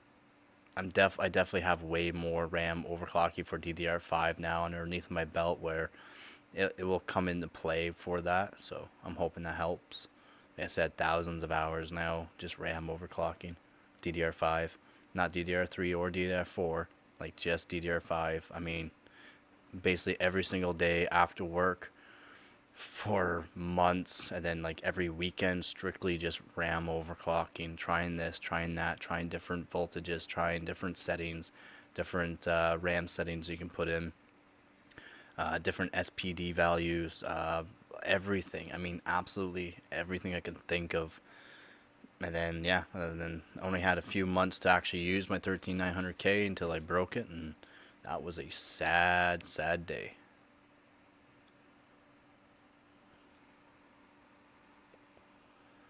But then I found out my 12600K was really good for RAM overclocking as well. So I don't know. I mean, does it really matter about what CPU you have as long as you know how to tune the RAM kit itself? Who knows? Because you gotta remember, there's the IMC on the RAM chip or RAM as well, not just the actual CPU. So I don't know. I really don't. We'll see. We'll definitely see though.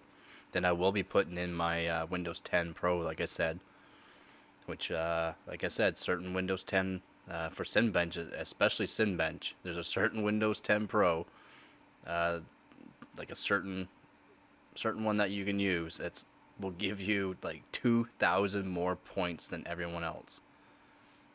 Same frequency, same everything.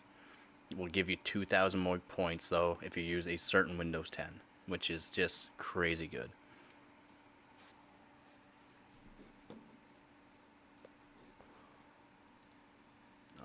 Let's go back. But yes, I'm running XMP. I'm not overclocking, so my results will be different. Oh yeah, results are. You probably won't even get my 12600K that you see here, the 139.9. You probably won't even get that with the PY Prime 32B, just because you're using XMP. And you can even be at a higher clock rate. I'm only at 5 gigahertz. Remember that. Only at 6,400 megatransfers per second. But I will beat your XMP because of how well tuned it is.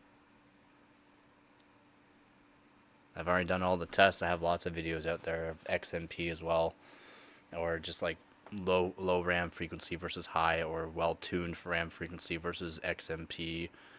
So many videos out there. Might not say that in the actual description, but I do have videos on that.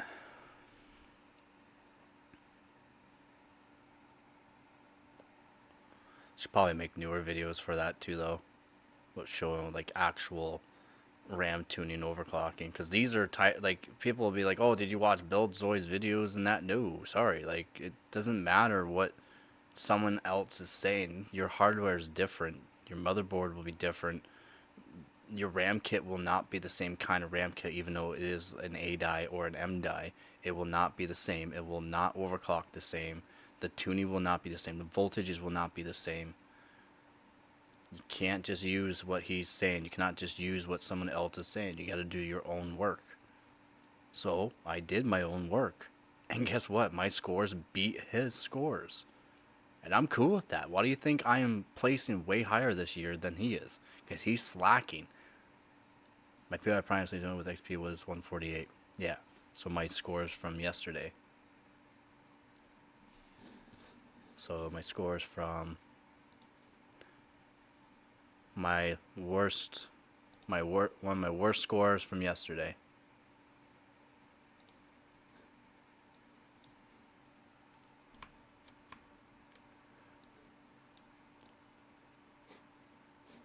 $148 right there. My worst score. It's only at 5 gigahertz too. My ring frequency 48, like 4.8 gigahertz. Again, only at 5 gigahertz. 6400 CL28. RFC was at 800. I'm now at 480 or 460.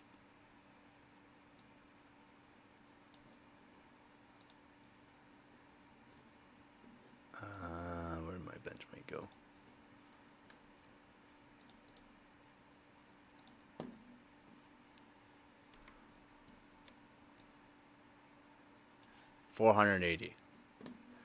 So from yesterday till today.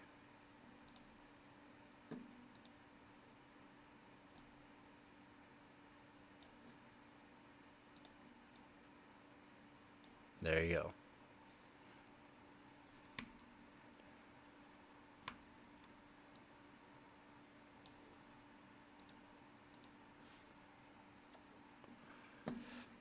Just a little bit more. I only did it's not 105. It's not 100.05. It's 100.4, but that's why you gotta be careful with what you're doing. But yeah.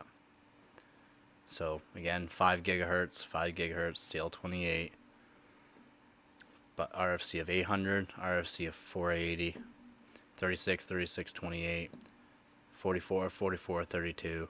And then my secondary timings, I've tightened every single one, tried out basically every single one, lowered it to what I could to get it stable for this test, and boom. Boom, just like that. Well, when you get the new CPU, you're gonna beat me. Oh yeah, I'm definitely gonna try, man. I'm gonna be trying to get up to top 20 in every single test I do with it. It's 12600K, I'm top 20 in basically every single test I am in 12600K. 12900K, not so much. I didn't have that much time with it. 13900KF, did not have that much time with it. I've gotten some pretty good scores with it, but not as much as I would like, that's for sure. But yep.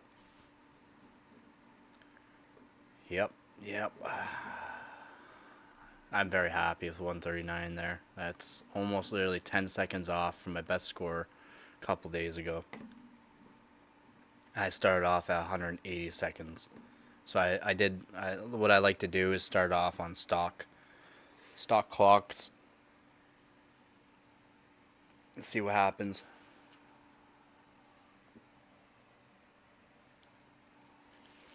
It's not just beating you. I'm trying to beat everybody.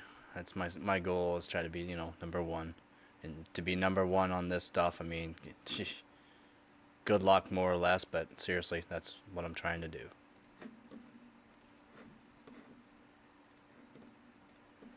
Let's just check out. Oh, I am still logged in. Nice.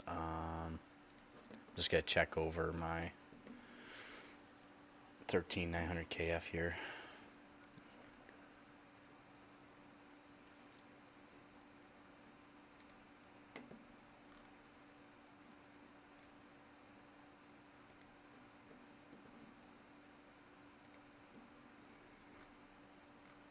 I don't think I did any PY Prime 32B either. No, I only did it with the 12600. My 12600, I'm pretty sure I haven't beat my 12600 yet, but I did at 5.6 gigahertz, so.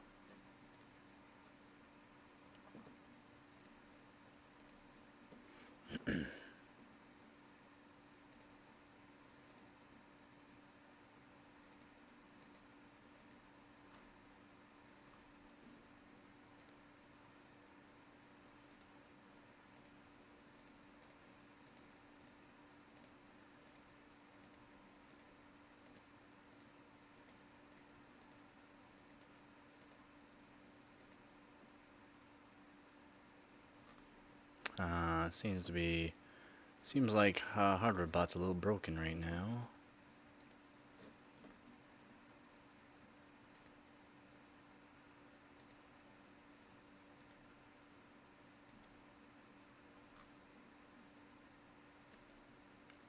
Just a little broken right now. Right, I'm back here though, but it's not finding any of my. Hello. Oh, there we go. So my best with a 12600K is 2 minutes 11 seconds. So I gotta do 8 more seconds to beat my best score. But I was also at 7600 megatrends per second, 5.6 gigahertz on my 12600K. Yeah, thank you.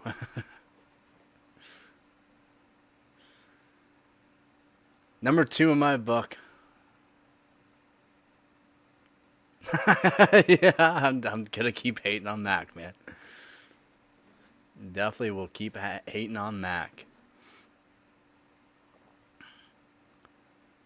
My DDR4, 2 minutes and 50 seconds. So far, the best I've gotten. And I know I can do better.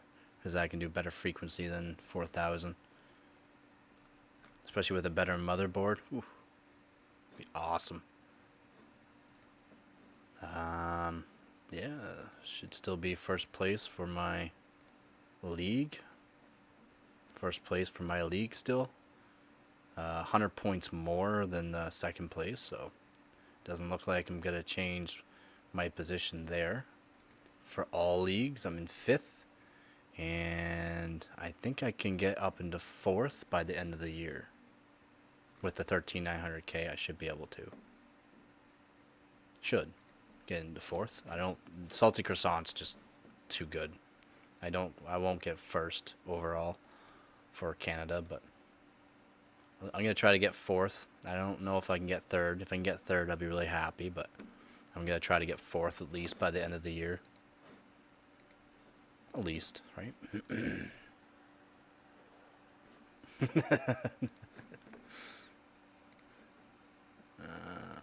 get rid of that one. Memory. 30. Seems like they broke. Oh, never mind. Found out how to do it. For DDR5, I gotta do. So, country's best so far is 1 minute 46 seconds. See what it is. 14900K, 6.8 gigahertz, dry ice.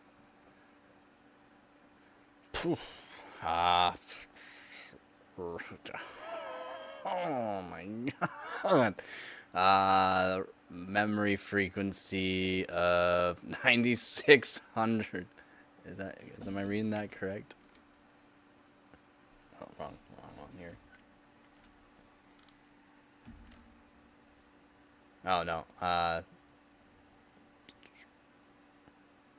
9200 mega transfers per second. 9200.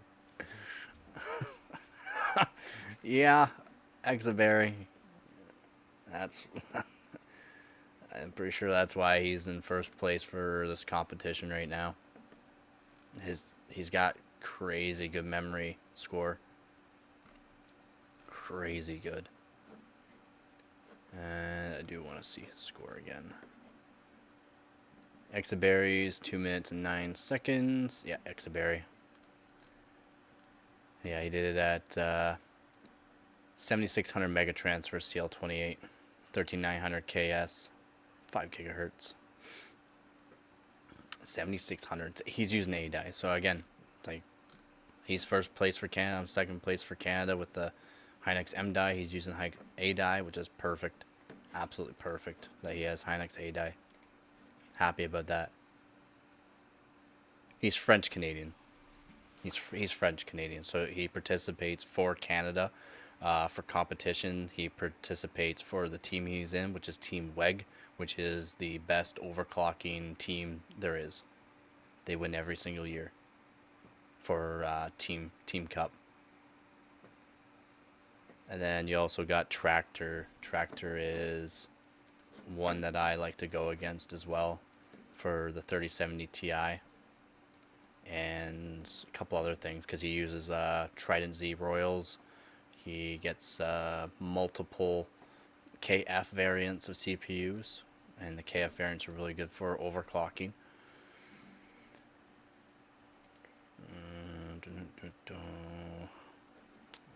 Where is he?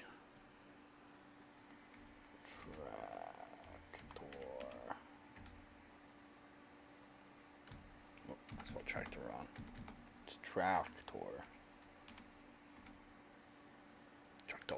There he is. Tractor. It's got a picture of a Casey. Tractor. He participates for Team Russia. Absolutely crazy overclocker. But I'd try to go against him. He's in the Extreme League though, I'm in, again, like I said, right now I'm just in apprentice league.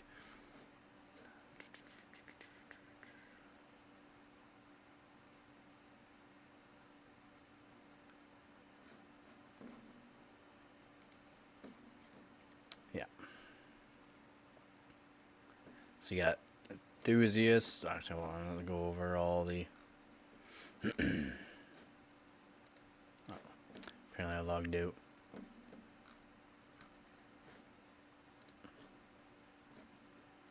Go back into there.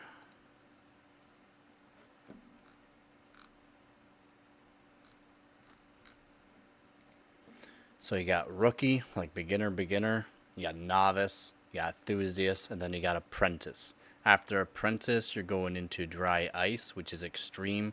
Then you got the elite overclockers, which are liquid nitrogen, liquid helium. But I am in the apprentice league because I do all mine on air and water.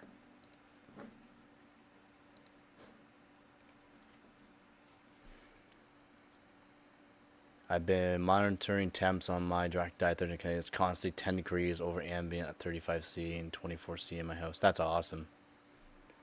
The direct dye though helps like with the actual like spiking, so like you can overclock with low voltages and it won't, you won't crash basically because it doesn't have a high jump, and then it'll start warming up because you know its water temp will eventually warm up. But it's direct dye. For that, what I've noticed too is it's really good for like high overclocks with voltages too, just because like it doesn't get that spike up like you know the IHS, and then there's a little space in between that. It's seriously right there. Yeah, that's neat stuff.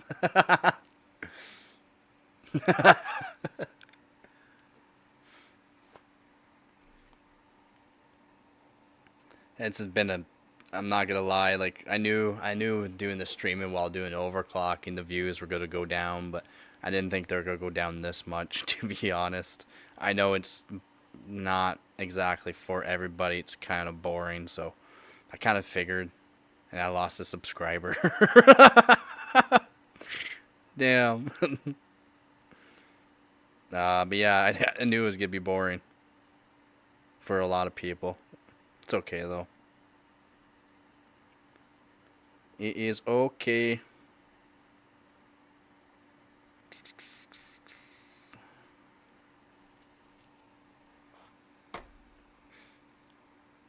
I'm trying to get also Filmora, the editing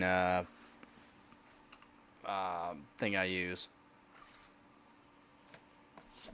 Also, a lot of people can get sponsored by this Ozbot too, apparently.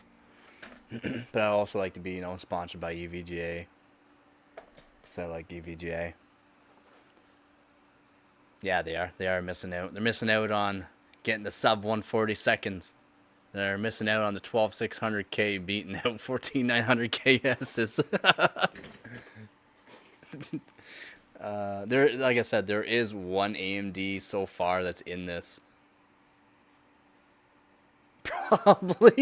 Probably actually, yeah, you're probably right about that. Yeah, probably did. So I banned him from the Discord.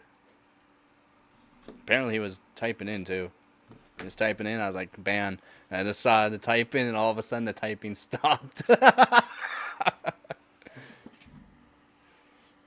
like, nah, I don't have time for that. I don't want the headaches. I just want people to start actually listening and stuff like that. Because like, I've done the research. I've done it. I've worked with more hardware than most people. Like, I don't care that you say this and that, and then you tell me the frames and that. It's like, well, okay, those frames are good.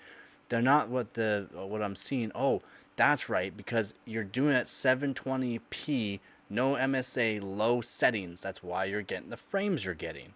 Now put that against a 14900K S or K, or even the KF, or even a 13900K.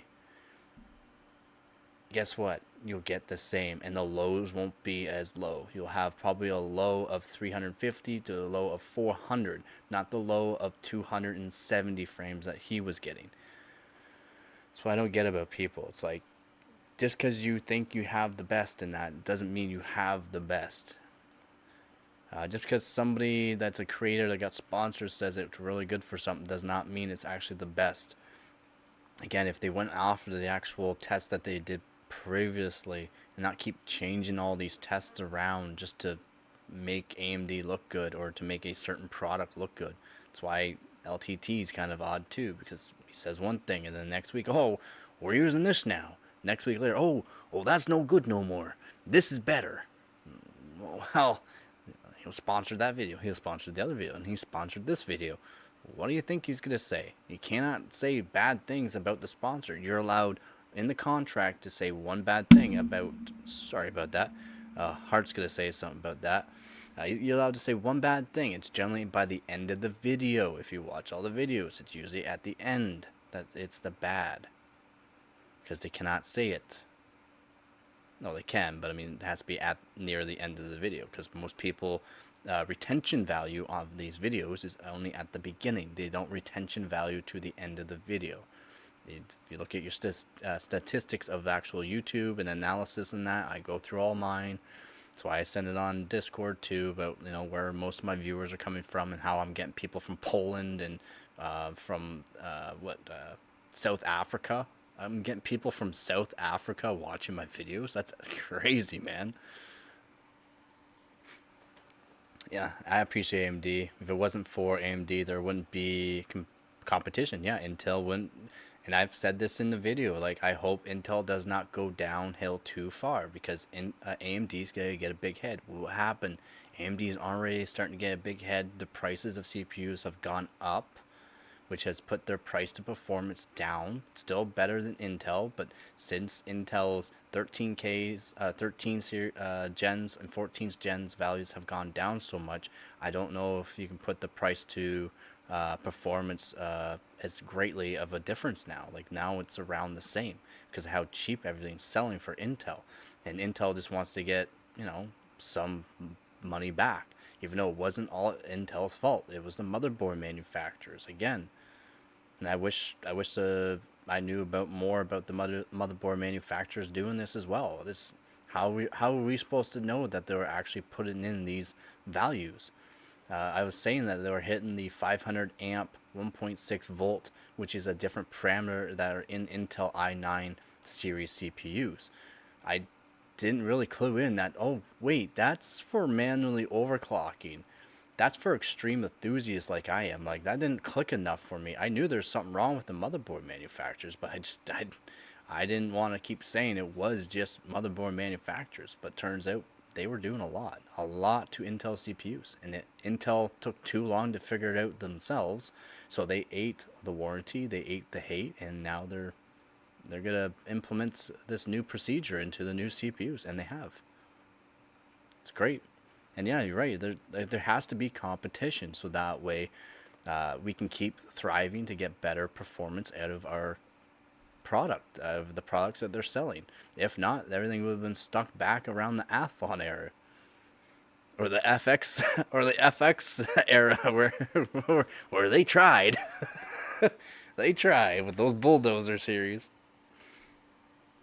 But all they're for is really for enthusiasts, and you can only get overclocking out of them, the actual frequency, but the actual scaling of those CPUs were absolute trash. And AMD learned from that. AMD started off with that, and then they changed over into what was after the FX? It wasn't Ryzen. What was it? What was after the FX? I don't know. Oh, somebody sent a voice message. One sec.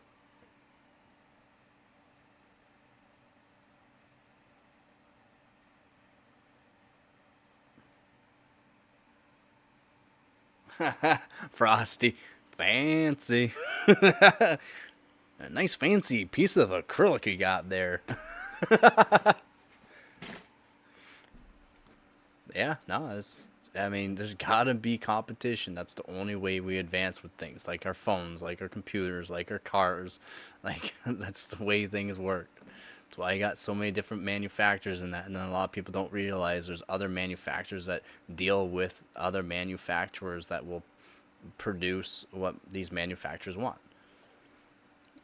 It's like all these car companies, like Audi and Volkswagen, their main they're not AMD and Volt or not AMD. Wait. I don't know if you remember, but if you look at heatsink off an AMD chip within 30 seconds, the chip would literally burn up and Intel would just crash out. What?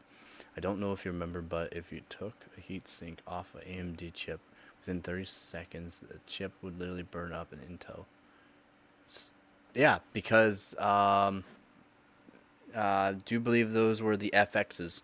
Those FXs were literal, like actual ovens, basically. They also made GPUs too that were absolute ovens too.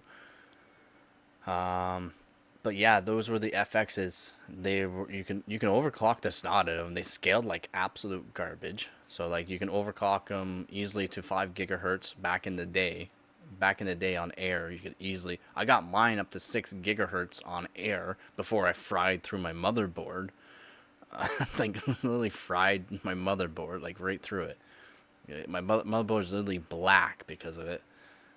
But literally, yeah, that was the FX, and yeah, because of the actual thermal limit, AMD implemented the thermal limit afterwards too, but they made it so it was like 110 C or something, like the max TDP or junction temperature. Sorry, not TDP. The junction temperature of those CPUs was like 110 or something like that, and yeah, that was the reason why you could overclock the snot out because they had such a high junction temperature on them. And then Intel had its monitoring in the actual chip itself that would turn off or send a signal to the motherboard after it got too hot. So like you didn't have to set an actual BIOS, like in the BIOS, the actual temperature you wanted. It was actually put into the chip, so that way it would literally just turn off. And then with those FXs, you could put like you can crank the voltages into them. The Intel you couldn't, which is why those FX chips would literally go poof, like they would literally go poof, and the Intel you couldn't. Like all these CPUs now are implemented on the old Intel. Same thing. AMD did the same thing because yeah, they couldn't eat the warranty because a lot of people did warranty on them, which is smart. You want to put stuff in so that way the chips don't burn out. I mean, like I don't get why Intel's 285K, the max temperature is 105 C. Why? Why would you do that, Intel? Why would you make it 105 C max junction temperature? That does not make sense. It does not. You want to get it so it's a cooler CPU, so that way it lasts longer, but apparently it will be fine. That's not how it works. Once that heats up, it goes to your board. Once the board starts heating up and all your power phases are around the CPU, those heat up as well.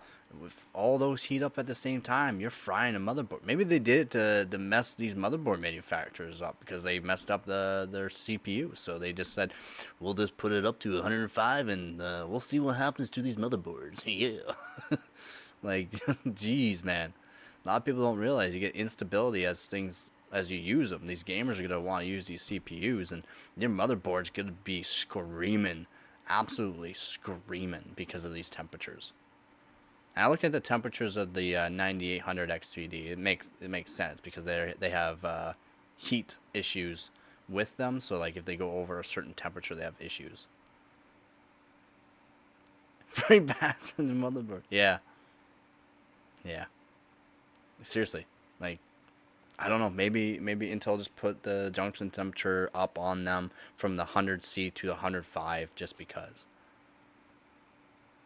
Just because the motherboard manufacturers screwed them, and motherboard manufacturers have to make it so that way their power phases, all the SMTs, the ICOs, everything, or ISOs, and all that have to work with it. So that way, if they do set a parameter that's not correct, or if they set them to max performance and their motherboards aren't made properly, that it's going to cause issues. And then Intel's not going to eat the warranty. Intel will not eat the warranty this time.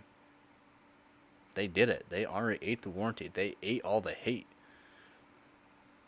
They chewed it up, they spit it out, and they kept moving forward.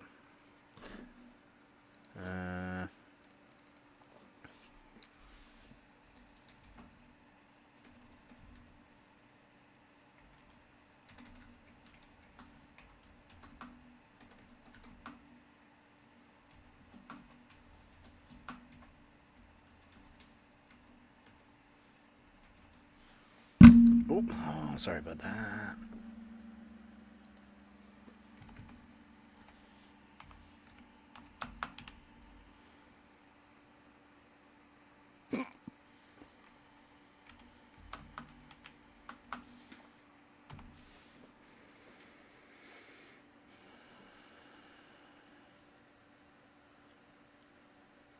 Oof. Oof. The third quarter for the stocks, Intel went down quite a bit from 78% all the way down to 63% of the x86 CPUs. AMD is up to 33% of the x86 CPUs now, the third quarter. So, wow, so the 14900K is TechRadar's top pick for 2024. For Mag PCs, mainstream pick for most buyers was the Ryzen 5 7600. The 13400F was PC Mag's top mainstream pick for most buyers. For Intel, AMD Ryzen 9 7950 X3D was by Anand Tech. Says this CPU has an advantage in gaming titles that can use its additional L3 cache. Only the titles that actually can use its L3 cache, though. That's rough though for from 78% Intel on the first quarter, and now we're the third quarter 63% of x86 CPUs. So they ate a lot. They ate a lot. Yeah, doing. My bad. I keep hitting the mic. I probably should set the suppressor a little better. But yeah, that's a big drop for Intel there from the first quarter of 2024 to the third. 78 down to 63, and then AMD from I think it was at 13% all the way up to 33% now. It's a lot. And then now we got ARM in that too, right? There's also different processors for x86 processors. It's like a lot of people don't know there's more than just AMD and Intel. But yeah, geez, they ate a lot. They ate it, they chewed it up, they spit it out, they kept moving forward. The investors kept investing now into the 18A. Awesome, absolutely awesome. I do believe TSCM did make the new chips.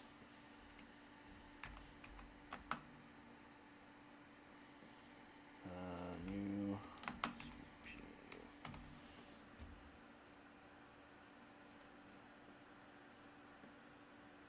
Oh, sorry, TSMCs, which was, like I've said in the other videos, Lunar Lake, N3E and N3P, which enhanced 3 nanometer processors. I don't really care about that. Was in 2023, and the N3P is scheduled to enter mass production in the second half of 2024, which has already been done and dealt with. Not new, but 18.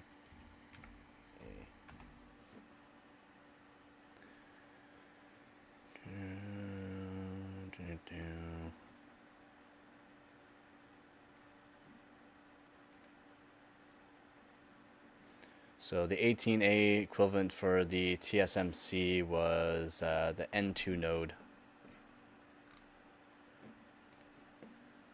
The 18A node is Intel's Foundry leading edge process node. Is on track for production 2025 still. With Ribbon, FET, and Power VIA, which are what I've talked about in the other videos. Foundry customers will unlock greater processor scale and efficiency to drive the future of AI computing forward.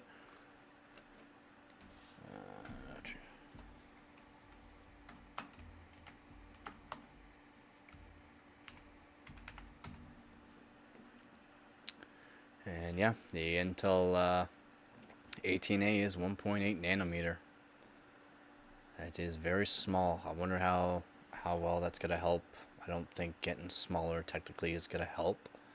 I think keeping it at the 3 nanometer instead of going down to the 1.8 would be better, but who knows. Yeah, I hear you, man. It is that time. I hear you, man. We should be going to bed. Hopefully Hart here can get some sleep too. He was up not at the right time apparently, so you should be getting your butt to bed, man. Or wait, you should be staying up a bit later, my bad. Don't go to bed yet. Go to sleep in about 6 hours.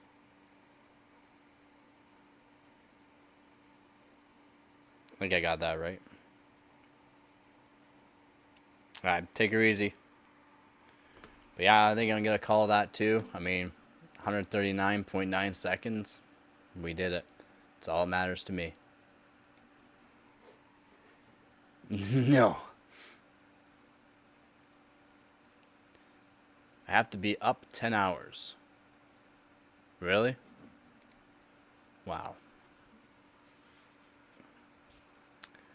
Well, I gotta go to bed. It's almost 1 a.m. now. And not a whole lot to do tomorrow. Friday's my busy day. Of course, man, of course. Hopefully I hit the mic enough for you there. Sorry for the ranting once again. Gotta love these AMD people. Gotta be saying stuff that just does not make sense for some reason. But yeah, that's it, man. Got my big boy pants on, so you know what time it is, man. I'll be back on probably tomorrow.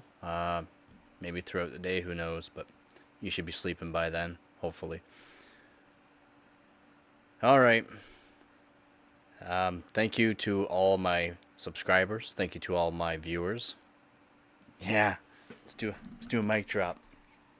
Boom, right on the mic. But yeah, again, thank you to all my subscribers. Thank you to all my viewers. Thank you to all of my donators. Again, you've been very helpful. This community is getting larger and larger by the day. Absolutely insane how things have changed the past month. It's great to see this. And as always, don't forget to get her done.